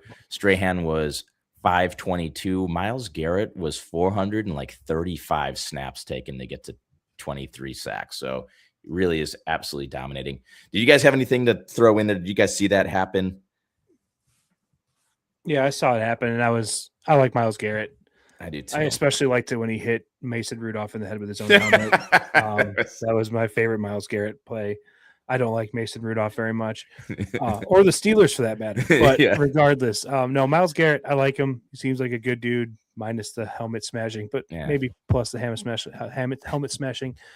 And they stopped the game. I think that I don't know. The NFL they're gonna have their grand moment in a shitty game if they can go viral on a fucking Browns Bengals game in week 18. They're gonna stop the game and they're gonna go viral. Hell yeah. They don't give a shit about your 6-12 record or 6-11 record. You know what I mean? It's not. Yeah, they're going to stop the game and they're going to make a big thing of it not because it's the right thing to do, even though like they're going to do it because they want to get people eyeballs on it. That's really what it is. So, amen. The biggest question is, did Joe take a dive? No, dude, he got there in like a second and a half. I don't think he took a dive. He got there. I actually think Joe did. I don't think anyone on the Bengals wanted that record to happen. I really do believe that. Okay. This is no Brett Favre, Michael Strahan situation. That was not the same thing. Strahan just I'm gonna lay down and you right. Brett Favre just like yeah. But I don't know. That was a topic of debate in a couple of groups with me though. That you think he Joe took a dive? Could have taken a couple of steps up. Didn't need to go down. All right. I dig it. I love it. I do dig it. You know what? I only watched that play kind of live. I didn't watch the replay. I'll take a look. Okay, let's get into some other games. We'll start with the Saturday games. The Bucks beat the Panthers. The Panthers covered 2.5, by the way. Yes, they did. But they did beat the Panthers to keep their playoff chances alive. They needed the Saints to beat the Falcons, and that did not happen. So we have the Panthers entering the playoffs as a 4th seed. Take off your pants, everyone. Like, just get fully naked. That makes no sense. You have the Rams going to the Panthers for the wild card playoff game. Absolutely insane. So I kind of love it at this point. I think it's so stupid that it's fun. What do you guys think? I like it. Oh, Jesus Christ, though. Go. The fact that they played the game on Saturday. They won. Got to watch a game of their 2 division opponents who they've beaten each twice. Or not twice, but that is, there's got to be some form of change towards that, even though that division is so fucking bad. It was so bad. Like, I don't understand how that wasn't all happening at the same time. Like, give it a 325 slate where those 4 teams are all playing at the same time, because that's a fair point. How the hell you make those 2 teams play in a torrential downpour, what it felt like for a half. And then they win a game.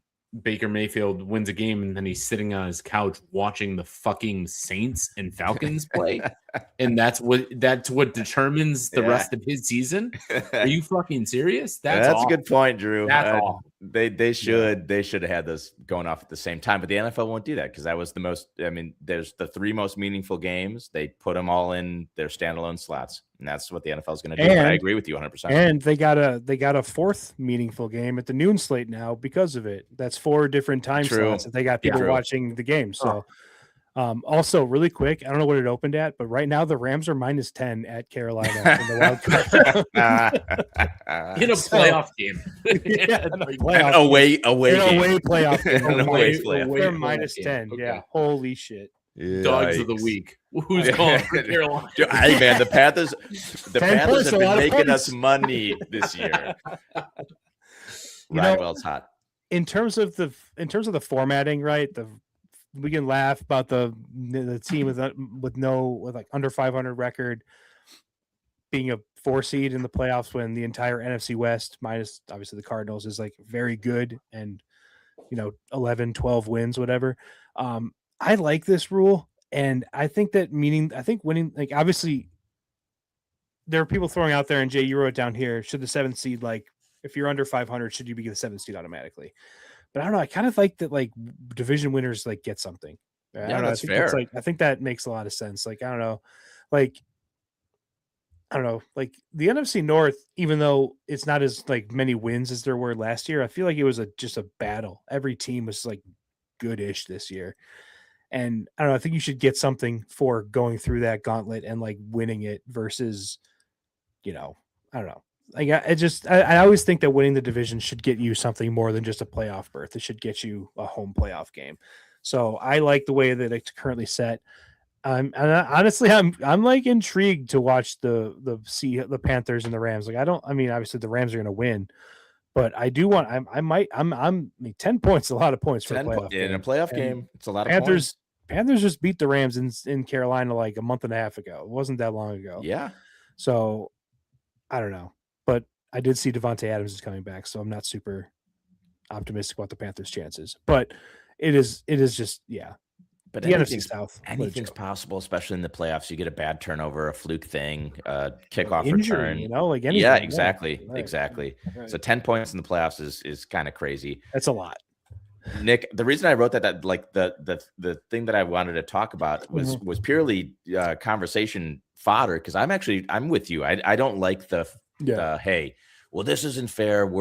This team is 8-9 or under 500. Now we have to make a new rule. It's like you don't have to over-engineer for the exception. Right. How often does it happen? It's happened every once in a while. Happened like 4 times in the last 20. Yeah, I was going to say like once a decade, almost, maybe a little less, but a little bit still, more. But like, yeah, it's you win the division. Those are the teams that you're stacked up against, and if you do that, I agree with you, Nick, that you should be given the home game, and it's fun. It's fun to talk about that. It's fun to see a team minus 10 and an away playoff game. Like I'm going to watch that game.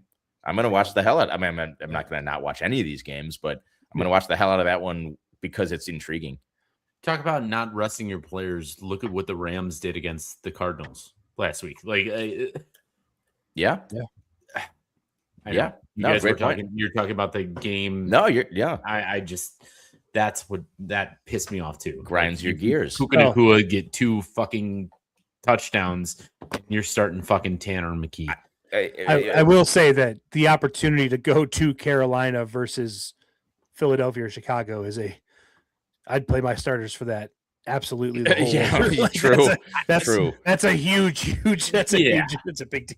But no, I agree with you. Like, I mean, I just said I think sitting players are stupid. So, but it is funny that, the Rams going to hope that they get, they're going to do everything they can to play the Panthers. I think everybody wanted that 5th seed.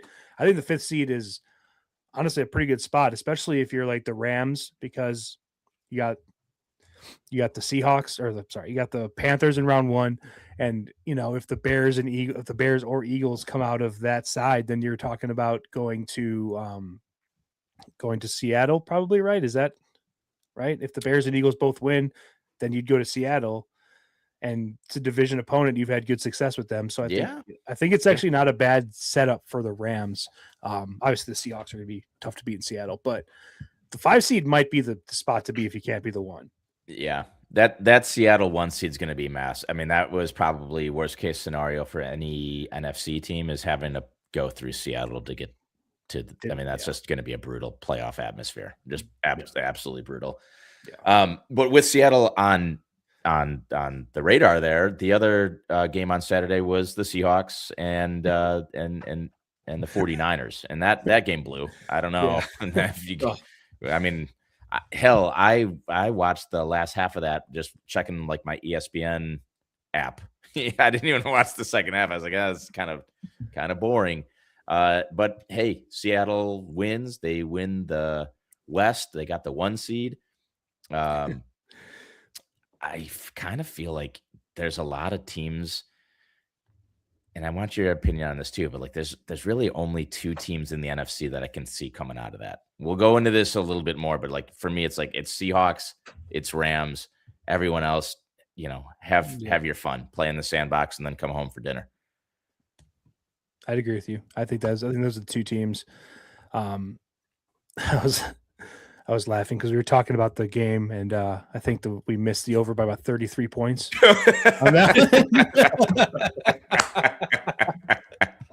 Yeah, there's my pick.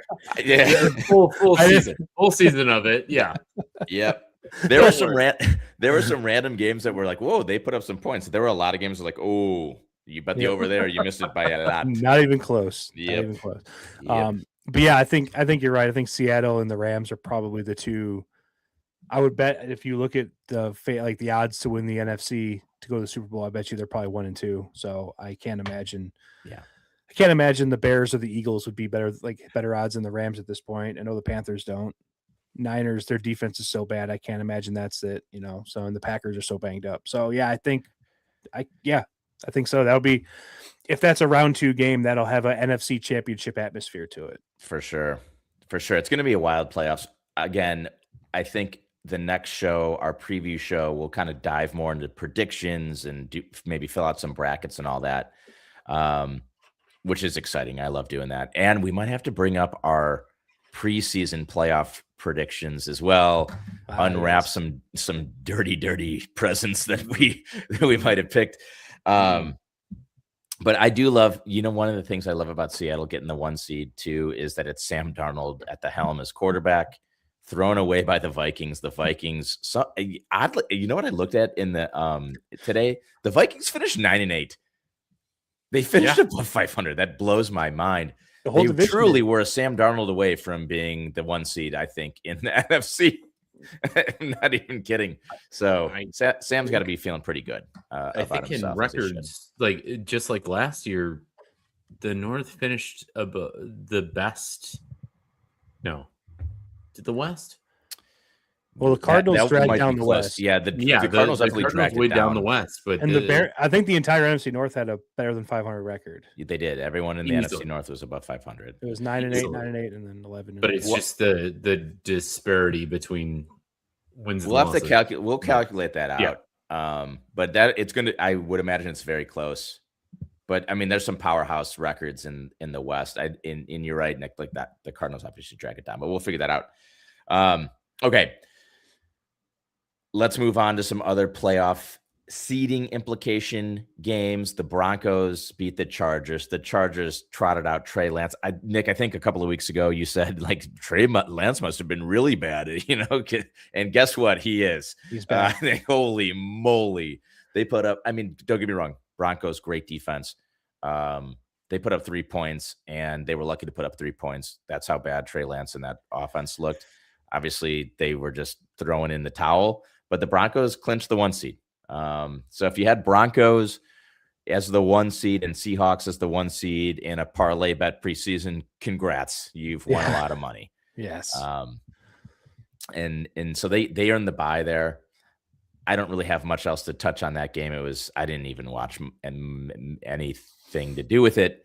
The Bills cruised past the Jets. Who doesn't cruise past the Jets? The Pats dominated the Dolphins, kind of shored up the seeding. So I'm just going to kind of go through the seeding really quick. AFC, like I said, the Broncos have the 1 seed. Steelers, which is the last one that I wanted to get to that I glazed over. The Steelers, in a really good game, a thrilling game on Sunday Night Football, shut the door on the Ravens, which was wild. So Aaron Rodgers is back in. The Steelers have a shot, for all the calls for coaching changes and whatnot. Guess who's back? The Steelers are back in the playoffs. Probably going to get absolutely dominated. The matchup there is Steelers hosting the Texans. Should be a dogfight, just gross game, right? Just really good Texans defense against a Steelers team that isn't really good at anything. So God bless. The Jags are going to be hosting the Bills. That has the potential to be a really good game. And then the Pats are hosting the Chargers. So some potentially good games in round 1 on the AFC side. And then on the NFC, we touched on that. The Panthers hosting the Rams, Eagles hosting the 49ers, obviously the Bears hosting the Packers, and the Seahawks in the bye. So that's what the playoffs look like. I still can't get over this. I've said this many times throughout this season of our pod. That means the Chiefs, the Ravens, the Lions, 3 of the 4, odds-on favorites to win the Super Bowl preseason are all out of the playoffs. And I feel like that's going to just put a damper. There's no Mahomes, there's no Lamar, there's no high-flying Lions. It's just a weird playoff mix with some, honestly, unentertaining bad teams in the playoffs this year. It's just wild. Yeah. So what do you guys think about the playoff breakdown as a whole, Nick? What is that? Are you feeling the same, or are you still excited because it's playoff football regardless? Yeah, I mean, it's hard. Like with the Chiefs in it, it's easy to just, okay, well, there's a team I can root against, right? There's an easy bad guy to point to. So seeing them not in it is kind of weird, but I will say it is like, the whole like Swifties became Chiefs fans and then they just saw them like go to 3 straight Super Bowls and they're like, football is awesome. Why don't people cheer for football more? And it's like, yeah, this is what being a football fan's about. Sometimes your team gets injured and you go make the playoffs and it's miserable and your team sucks. So get used to that. But I mean, it's the NFL playoffs. This is one of my favorite tournaments of the year, right? Like the NFL playoffs, there's so many classic moments in the NFL playoffs, specifically past the wild card round. Usually the wild card round is a little bit of a stinker, but once you get to the divisional, the championship rounds, things usually kind of heat up a little bit. So yeah, there's a lot of divisional matchups potential. Like the Bears Packers obviously is one. You got the Seahawks Rams possibly in round 2. And then there's like you could have Patriots Bills in the playoffs, which would be cool too. So like there's a lot of cool divisional matchups, which I think would be fun to watch. It'll be good. I'm looking forward to it.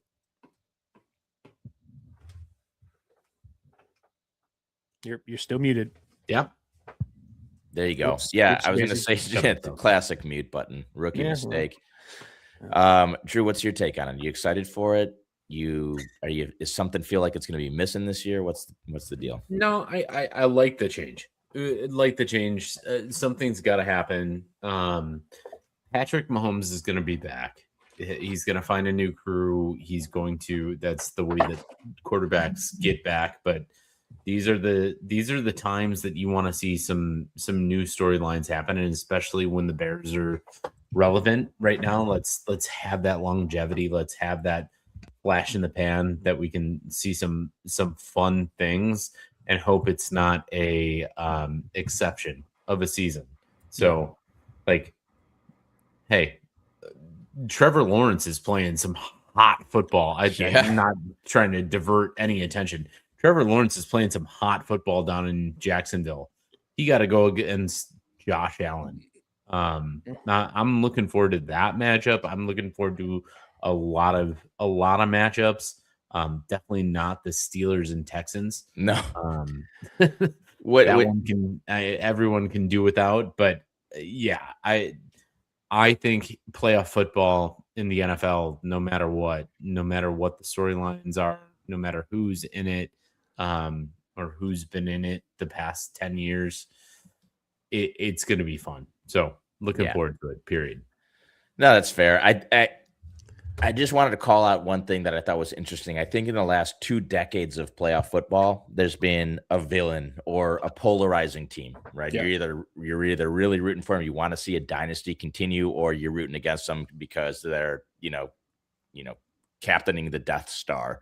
The Patriots and Tom Brady, the Chiefs, these dynasties, there's not that villain, that polarizing team this year. And I think that's very bizarre, right? I mean, that's what kind of brings the eyeballs. Everyone's either rooting for or rooting against all of these games.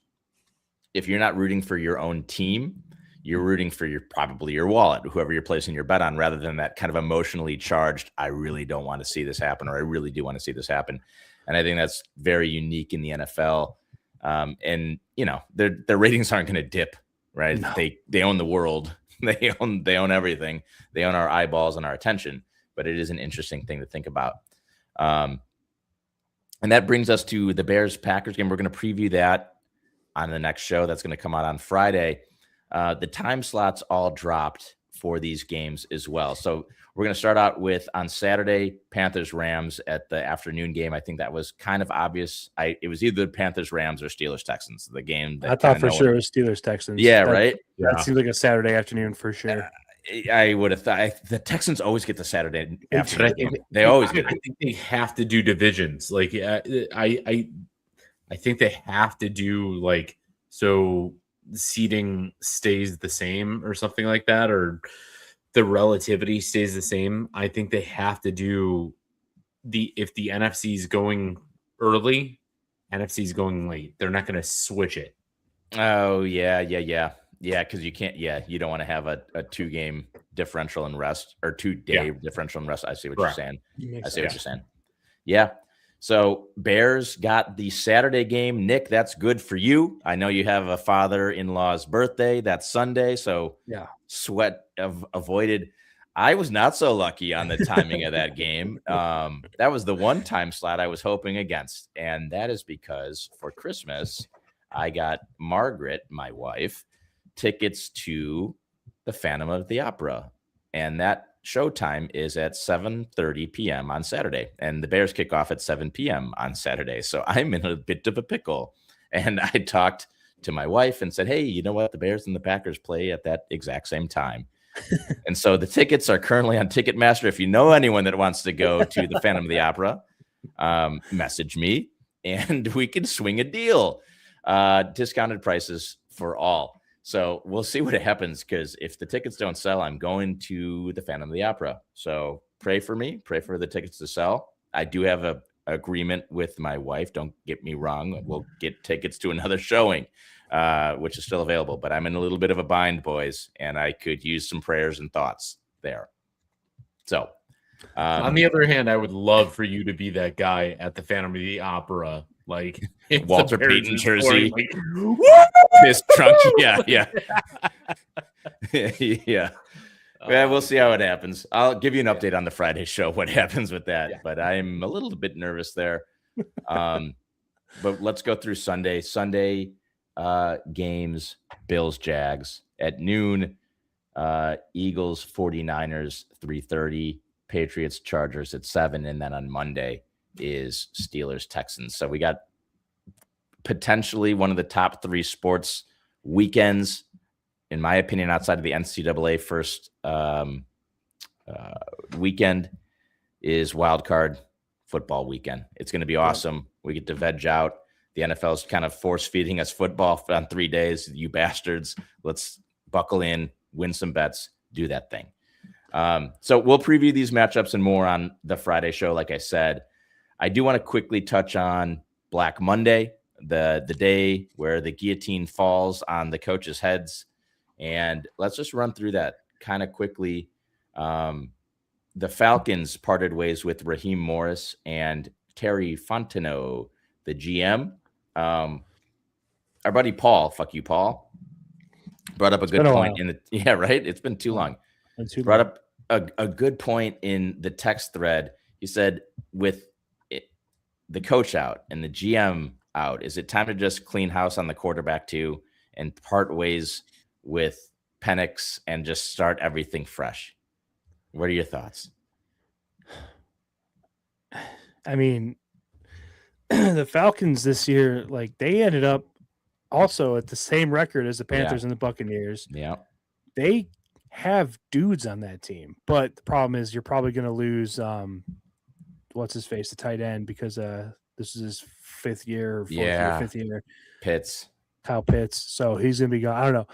Yeah, I mean, it's funny. They're a quarterback away from being like a team in the mix. Yeah. You know? I don't know. Oh, and the one thing about what? This was also Michael Penix's first year. Right. Yeah. As the starting quarterback. And not that he's been great, but he was out for a season with injury halfway through the end of the season. But sorry, Nick, go ahead. Keep going.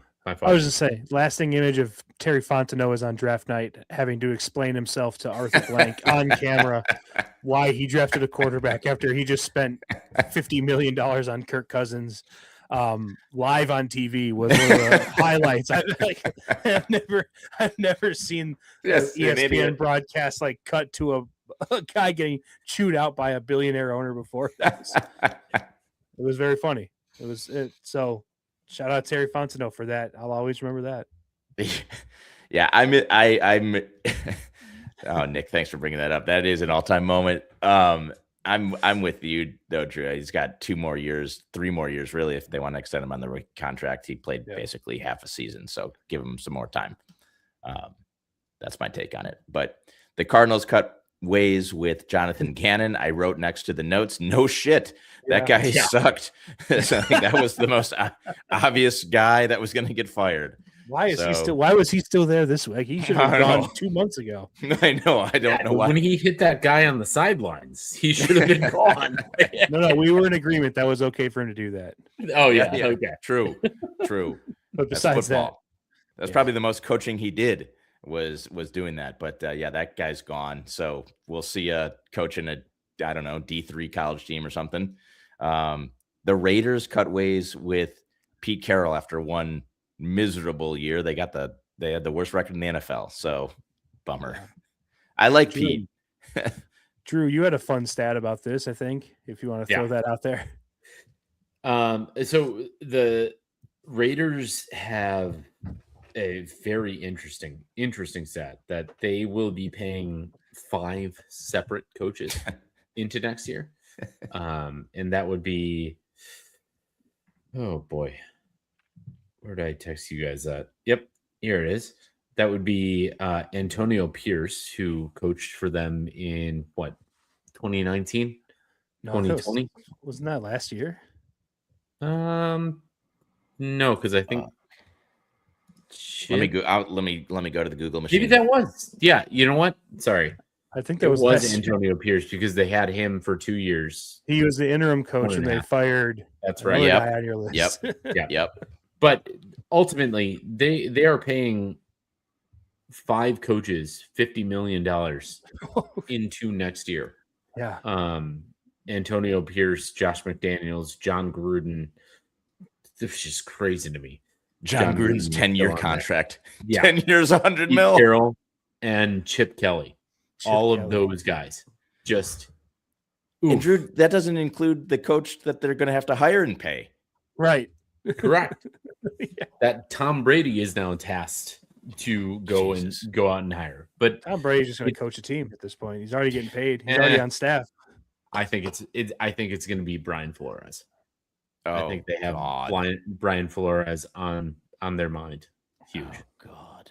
Yeah, speaking of coaches being fired, that was one of them that got fired in season, so he's available.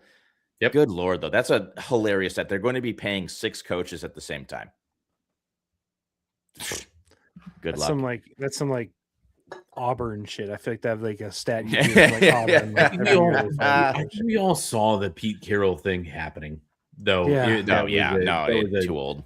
I thought they'd be better than what they were. I thought they'd be like a middle of the pack bad team. I didn't think they'd be the worst team in the NFL. Yeah, you hire Pete Carroll and sign Geno Smith. That's a recipe for.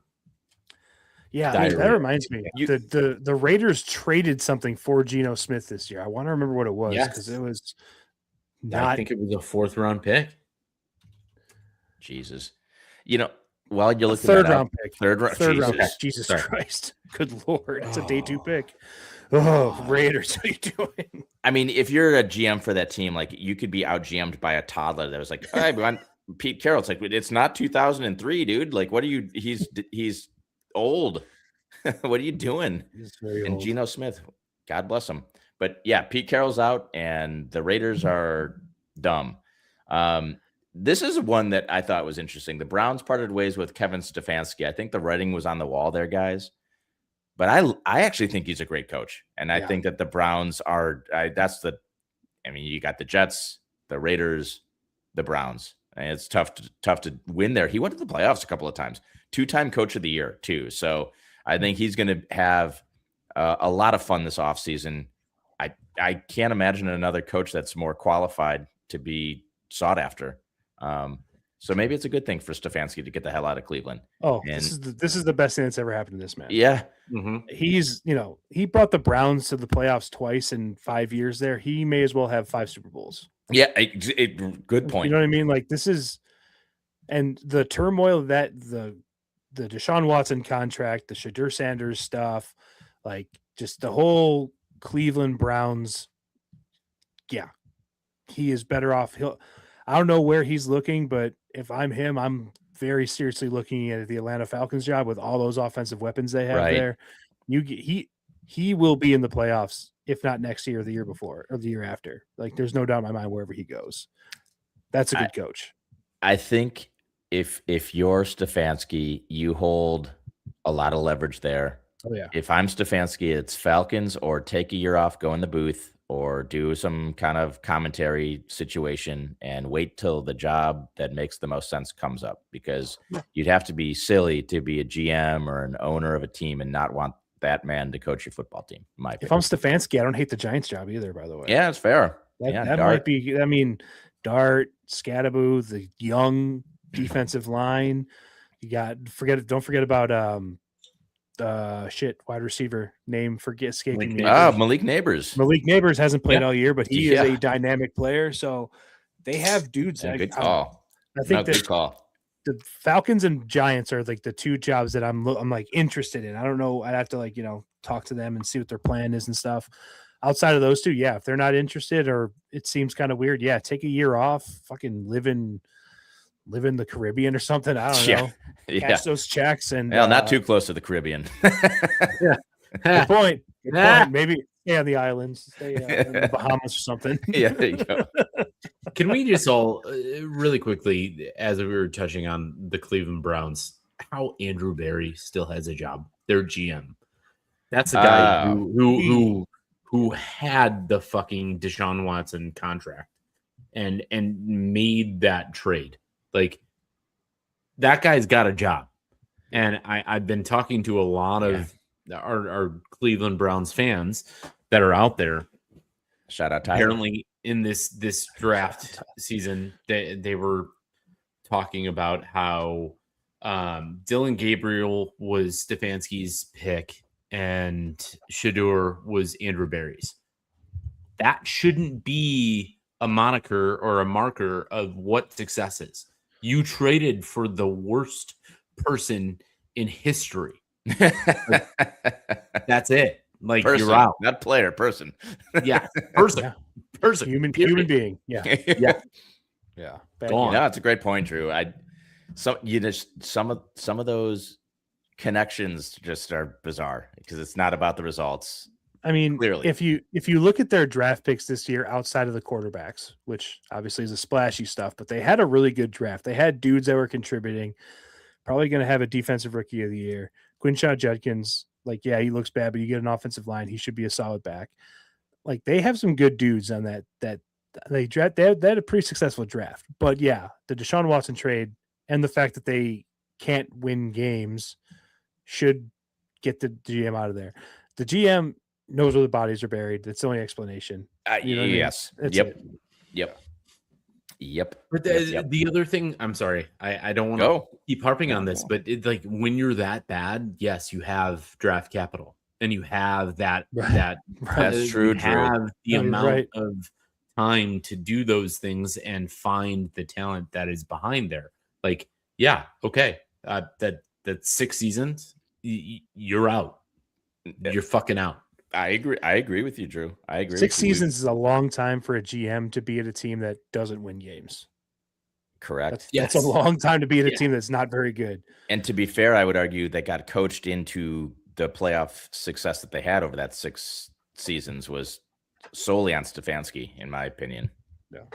Because it was a woefully under-talented roster through and through, Yeah, you're right. But so speaking of people that potentially should have been fired, right? Cleveland GM, Mike McDaniel sticks around in Miami. And he's actually sticking around so hard that he's going to be helping out with the GM search in Miami. So speaking of knowing where the bodies are buried, or in Mike McDaniel's case, having the in on the best cocaine in Miami. It's my only explanation is the owners and the front office execs of Miami love good, pure cocaine, and Mike McDaniel knows where to get it. And that's the only explanation that I can come to on why he's sticking around. Thoughts? Done. Yeah, that's interesting. The other funny thing I saw today, if you guys didn't see it, was Tua was asked if and that guy has like a $55 million cap hit. Yeah. Next year. Yeah. Maybe 95 if he stays in Miami. He was asked today if a new start would be good for him, and he goes, "Dope. I'd be down for it." Okay. Sick, bro. Okay. Dope. All right. Dope. Shit.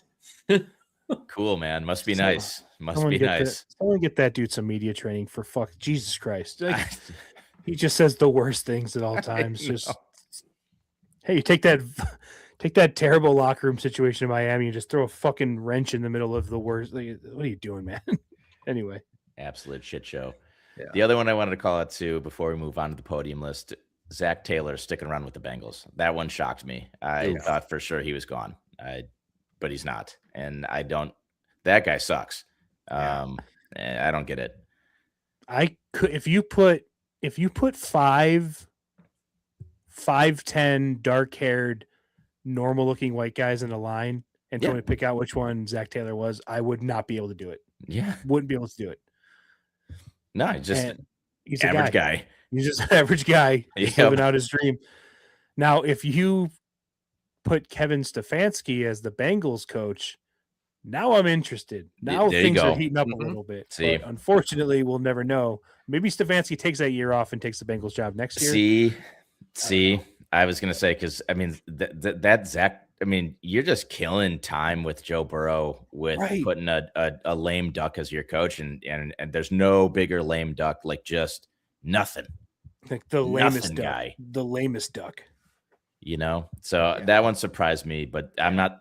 But you know what? I'm not surprised because it's the Bengals and they have no idea what the hell they're doing. That's just they'd have to pay. They don't want to pay two coaches. Yeah, that's what it is. It's welcome to the Bears. Hell, you know, right? We're used to that. Had been used to that, I should say. So that's going to wrap it up for the Around the League and the coaches, you know, guillotine, Black Monday. We're going to move on to the podium list, guys. Before we do that, the Barely Qualified podium list is proudly fueled by the fizz of Glen Rock Pop, Lake County's legendary soda revival. Crafted with pure cane sugar, poured into classic glass bottles, and bursting with the nostalgic flavor, Glen Rock is more than a drink. It's a hometown icon. Whether you're sipping on orange or cream soda or Nick's personal MVP, the all-new lime, Glen Rock is bringing the joy back to every corner of Lake County. Want to catch their pop-up trailer in action? Of course you do. Follow Glen Rock Pop on Facebook for the latest event stops. Ready to stock up? Sure you do. Head to glenrockpop.com to find retailers near you. From tailgates to game days, Glen Rock Pop is the ultimate sideline sip. Don't just drink. Celebrate. The podium list, gentlemen. We touched on this. Nick, you actually had me laughing out loud on your text that you sent me. But, and the reason was I was like, guys, the podium list, you know, my Broadway musical story should tie into our favorite Broadway musical play. So that's what our podium list is going to be this week. Our favorite Broadway plays or musicals. Nick did a great job calling me out saying, Jay, it wasn't because of this conundrum you're in. It's because you've always been itching to do this. And I secretly have. I love Broadway musicals. I love plays. You're right, you bastard. But let's get into it. I meant to, you know what?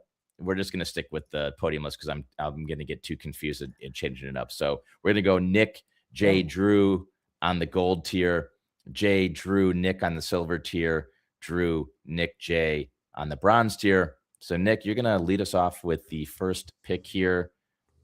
Take it away. All right. I love getting the first pick again.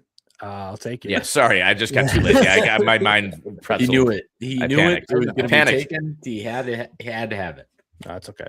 So, this is a musical so my wife and I, she likes musicals. It's her favorite like genre of movie or anything. Like if we're in the car, she will have like if she's driving in the car, her favorite music is like musical, like songs from musicals. Like that's her favorite genre of music. Like if she's in the car, that's her Spotify station or whatever.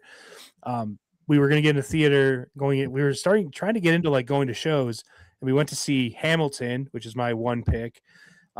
We were going to be like, hey, let's be like a show couple. That's kind of fun. Let's start getting to shows. We saw Hamilton in late February 2020, so kind of got derailed by the next 3 years of what followed with the COVID and whatnot. But we have gotten back a few times. But it's just anyway. Hamilton was awesome. I remember seeing it, thinking, I took my wife because she wanted to see it, being like, okay, I'll do it. They make her watch a lot of Bears games and stuff. I'll let her take her to the show. Ended up loving it. Absolutely loved it. It was a blast. We had possibly the worst seats in the house, but it didn't matter. It was one of the best shows I've ever seen. It was awesome. Wasn't even the original cast, but it didn't matter. It was just awesome. Every song hit. It was so good. It was a really fun experience. So Hamilton. Yeah, I think that's the 101. I saw that one in Chicago. Absolutely blew me away. That soundtrack's phenomenal. Everything about it's phenomenal. It's slam dunk pick. Great pick. Yeah. And what I love about musicals most overall is it brings a unknown subject or non-sequential subject in your mind to the forefront. And Alexander Hamilton, I will tell you, like, didn't learn about that guy other than fucking AP US history. Sure. Didn't give a shit about him. Shout out AP. But yeah, shout out Chris Corfus right there. There you go. Gotcha. But yeah, like you can make any person in history or anything relevant if you can just sing a fucking couple of catchy songs right there. And Hamilton definitely hit that. So great pick, Nick. Agreed. Let me go back here and see who's up next. That's me. So I'm going to take, I can't take Hamilton. I'm going to take one that I just saw. I've seen, Margaret and I do go to a lot of musicals in a lot of places. I love it. I'm somehow always fucking crying. It's bizarre. Maybe it's because I'm blasted on red wine, but like I just get really into it.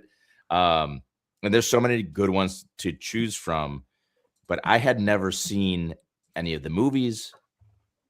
I didn't really know the story on this, and it was a big blind spot in my Broadway musical play regard. But Les Mis was absolutely was I mean just top notch, and that has usurped some other ones that I have on this list that I really love. So I'm a little bit surprised that I'm taking it second. Maybe it's recency bias, but God, I wanted to like fight in a revolutionary goddamn war after I saw that thing. The music was beautiful. Everything was beautiful. I've been listening to it nonstop on Spotify as well. I did actually watch the, I guess you could call it live action, whatever, the one with Russell Crowe and Russell Crowe. Yeah. And that was fine. Like it'd be straight up your alley, by the way. Little Hugh Jackson, little Russell Crowe. Yeah, I didn't hate it. I want to say that. a little bit. But I'm putting Les Mis as my gold selection because it was just very inspiring and very emotionally excellent. The music was excellent. Les Mis. Love it. Those are two great picks. Heavy hitters, yeah. Nice pick. And so I know we're going Broadway semi-exclusively. I'm venture wherever you want to go. No, I think this was on Broadway for a long time. I am big on this because it's a huge hitter with my uncle Uncle Ernie. Oh yeah, dog.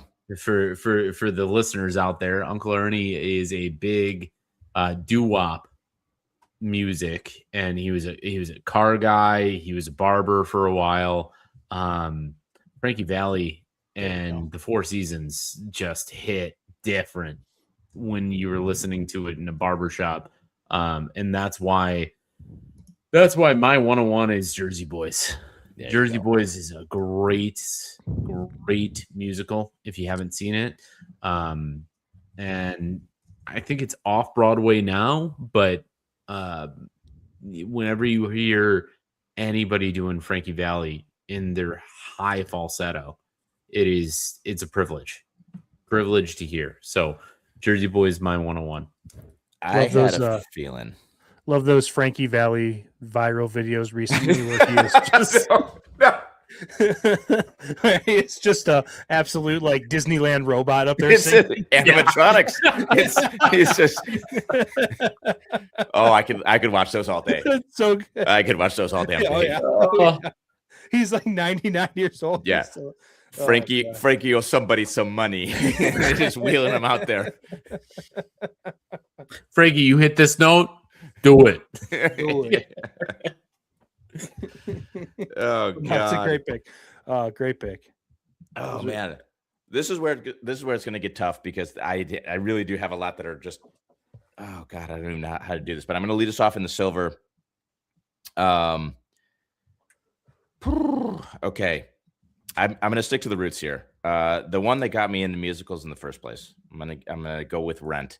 I love it. The movie when it came out, senior year of high school, was I loved it for whatever reason. I was infatuated with it, and that really did just get me into musicals in general. I've seen that play 3 times in Chicago, and I really love it. Every rendition, Seasons of Love, all of the songs. I think I know most of them word for word, most of the songs. It's a sad thing that I have to admit, but I've listened to that soundtrack umpteen times. Musical always hits. It's legendary on Broadway. So give me Rent in the first pick of the silver round. And Drew, I'll kick it back over to you. It's a good pick. It's a great pick. Plenty. Jay loves his, just physically fluid people that are in a storyline. So it works. It works.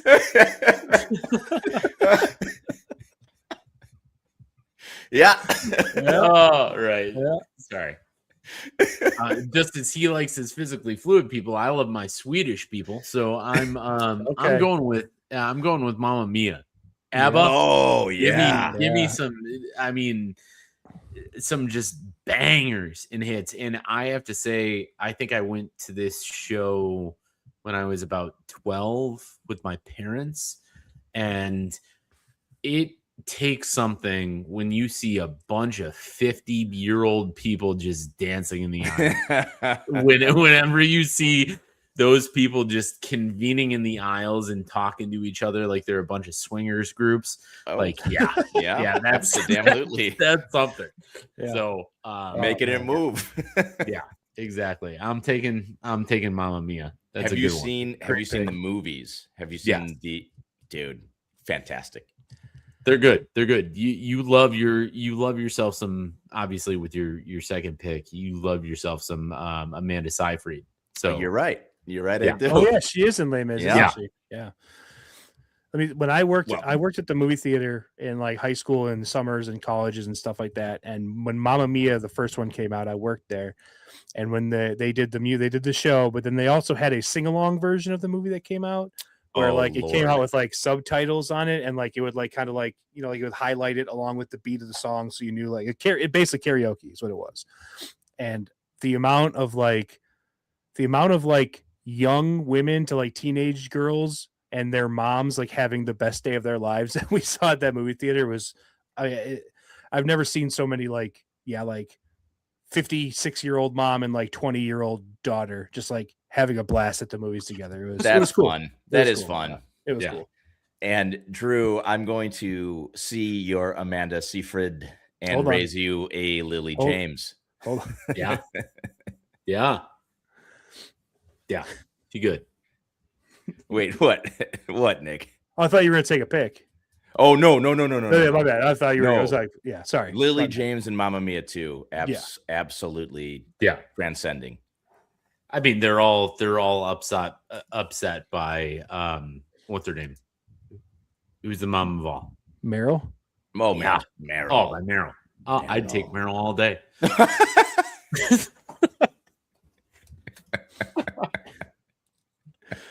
Oh, God help us. All right, Nick, round out that silver. All right, I'm thrilled that this one lasted to me. I didn't think it would, but I'm happy it did. I saw this show last year. Actually, this is a Christmas present to my wife. Last year, I bought her tickets. We actually went all the way to Cincinnati to see it, partially because one of her best friends lives in Cincinnati, but partially because I wanted to get away somewhere we could drive, and this was the best place for it. Taking Book of Mormon. I saw Book of Mormon last year. Yeah, good one. So Hamilton was awesome. One of the best like in theater experiences I've ever had. Book of Mormon, I knew it was funny. Like I know the South Park guys wrote it. I knew it was going to be funny, but outside of that, I didn't know anything about it other than like it's going to be funny and it's going to be about Mormonism, which I thought hilarious concept. I'm going to check it out. How hard I laughed during this show, I could not have been prepared for.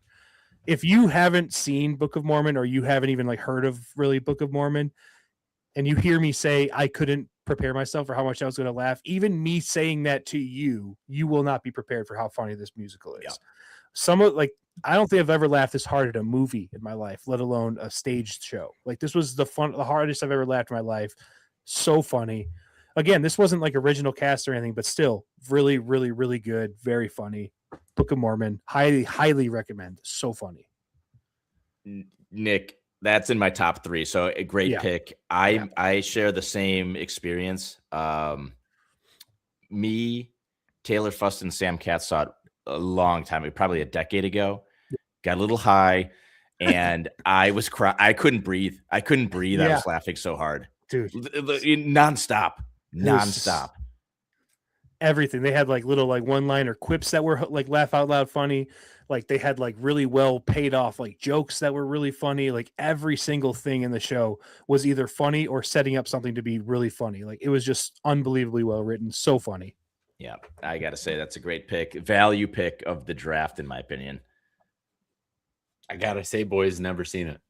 Got to. Oh, you should. It's a tough you one. It is a Jenny tough one. should go see it. Get a sitter when the time is right, and have a little dinner and a play and laugh your asses off. It's so good, so fucking funny. I've heard so many good things, and that's why I'm. It's one of those that you have to. I've seen it twice. So first it was about a decade ago. A couple of years ago, Margaret and I saw it, and I had forgotten a lot about it. Yeah. And it was the same thing. We were both crying, laughing. Everyone was. It's the funniest thing I've ever seen. Yeah. And the music's unbelievable. And the music's great too. The music's unbelievable. When you mentioned that, like the music is great. It's not, I am very much in the market to see it again. Very much so. So yeah. Drew, I would highly recommend. Highly recommend. No, we're it's on the list and it's gonna have to happen. Cool. All right. I think I round us out here. This is a very personal pick for me, and you guys might have never heard of it or you might have never seen it. I saw it when I was 10, and I proceeded to see it when I was 11, 12, and 13.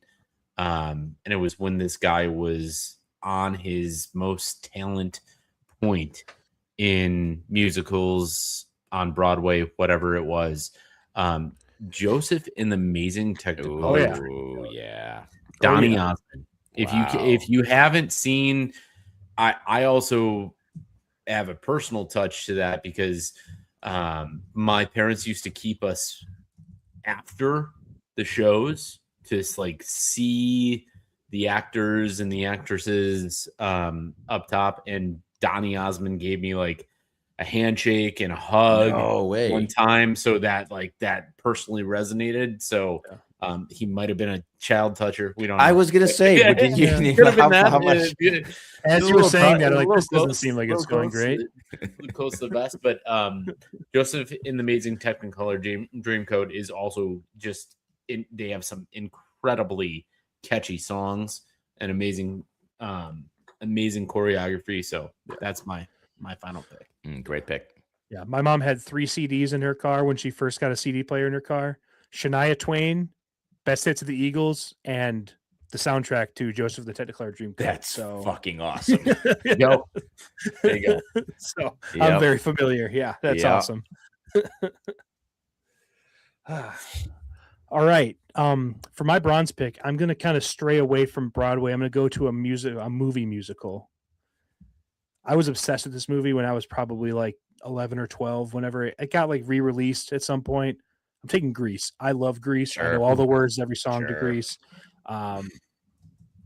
It's just, I don't know. I thought it was the best movie I'd ever seen in my life when I was a kid. So Grease is my pick, and I am thrilled to get it. That's a great call. I mean, that's as iconic as it gets. Pop culture relevance, all of that. Because who doesn't know? Who doesn't know Grease?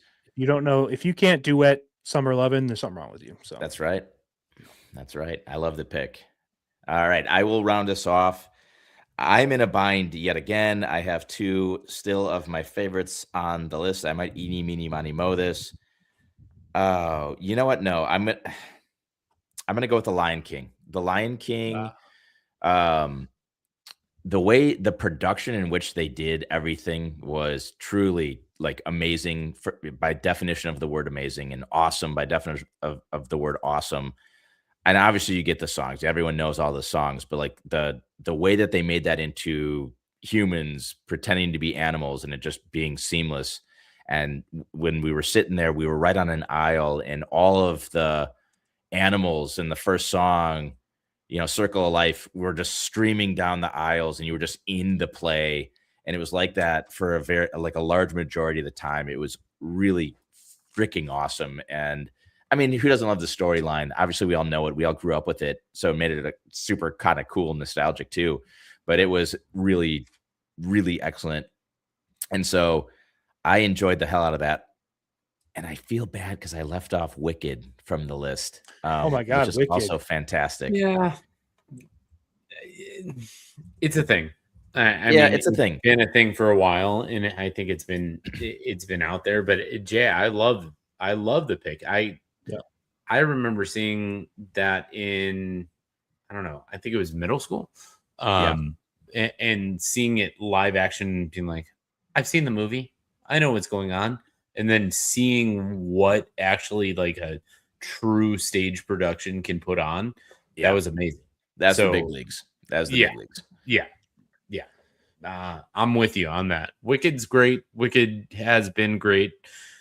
Taken a lot of lady friends to Wicked. We've also seen the movies, but like there is something about a full-on production of like animals and like masks and like pulley systems and all that shit. Like, you picked it right there. Yeah. I remember we were talking about social media stuff in Frankie Valley. I remember there was like a few years ago, the social media kind of viral stuff where like you'd be on an airplane and then you were with the cast of The Lion King and they would break out in the song, which is really cool if you're watching it, from your phone. But whenever I would watch this, I'd be like, what if I'm just hungover coming home from Las Vegas and I'd be having a fucking panic attack. I gotta get me off the plane like immediately. Oh yeah. Exit stage left, please. Just opening the emergency fucking hatch. 30,000 feet. Worth a $20,000 fine. Jay, I was and you got some great picks on here. So I'm not knocking your picks. But I was surprised no Moulin Rouge. I remember freshman year of college, that was every weekend. Like, hey, we should watch a movie. Hey, Jay, what do you want to watch? Hey, let's watch Moulin Rouge. It's on the list. It's on the list, Nick. Yep. If it wasn't, I took Margaret. Well, I didn't take Margaret. We went to New York a couple of years ago, or last year actually, and we saw Moulin Rouge on Broadway, and it was super cool. It was actually like a very intimate setting, so like everything, you were in everything, naked bodies flying everywhere. It was fun. It was fun. Nice. So I got that fix in. But not, good. You know what though? I think what took that one away from me is the lead, the Ewan McGregor character, if you will, if you're, a nerd like me. The lead was sick, so they had to bring in like a backup, whatever they call that, and he really sucked.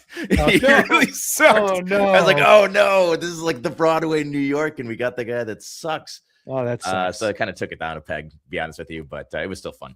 It's still fun. Yeah. But yeah, that'll do it for the podium list. I know we're going a little bit long, so my apologies. I've been a bit long-winded here, but let's go into the closing thoughts. Nick, you got the first pick, so Drew will lead with you on the closing thoughts here tonight. Yeah, basic on the closing thoughts.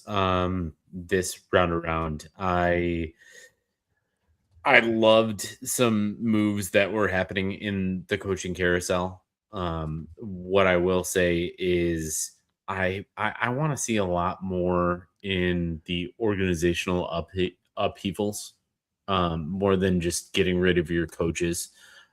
I want to see just an absolute gut job from bottom to top whenever I can see it. So I know this is a very vague closing thought, but if you're losing, just gut it all. Just like the McCaskies should have a couple of years ago. Gut it all. Get your GM out. Get everybody out. Get your VP out. Kevin Warren's not taking us to fucking, Indiana. Like, just take them all out. Take them all out. That's what I think you should do if you're a losing program in the NFL, to reset everything and then get back towards winning programs. So there you go.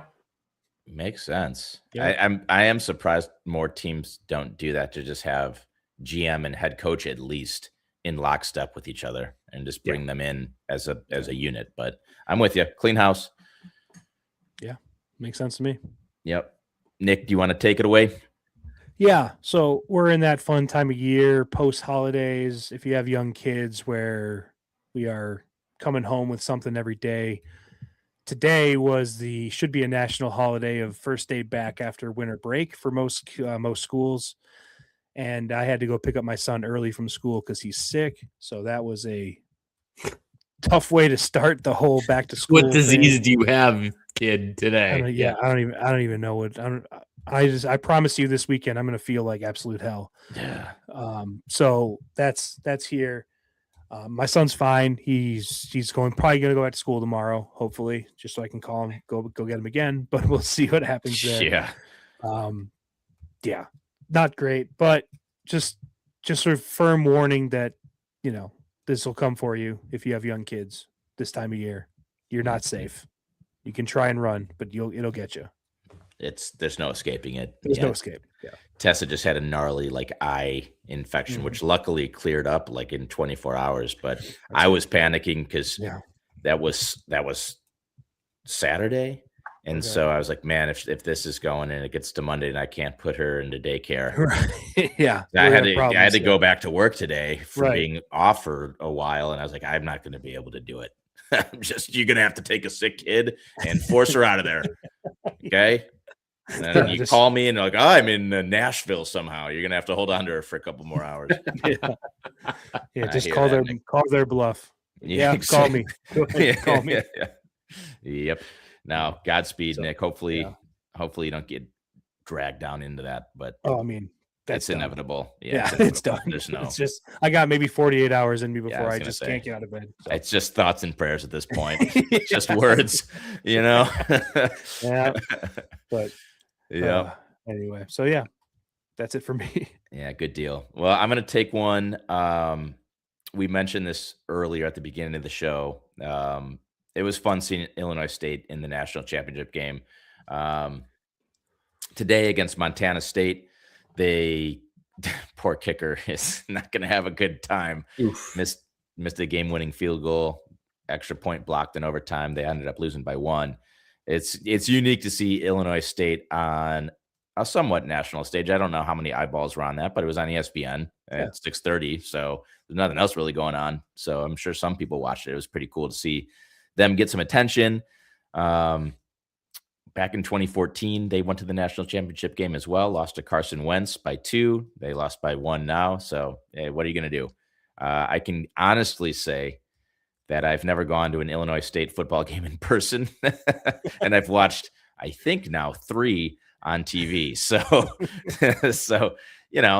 but hey, it's fun to see that as an ISU alum. Seeing them on the national stage being somewhat sports relevant is extremely unique. So it was fun to watch that game tonight. Came up short. What are you going to do?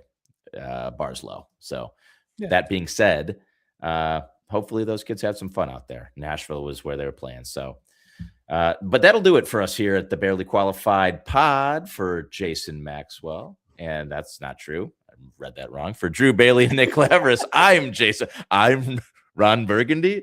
Anyway, you know the drill, guys. Thanks for listening. Blah, blah, blah. We'll see you next time. Thank you for listening to the Barely Qualified Podcast. Like, comment, subscribe for more on a bi-weekly basis.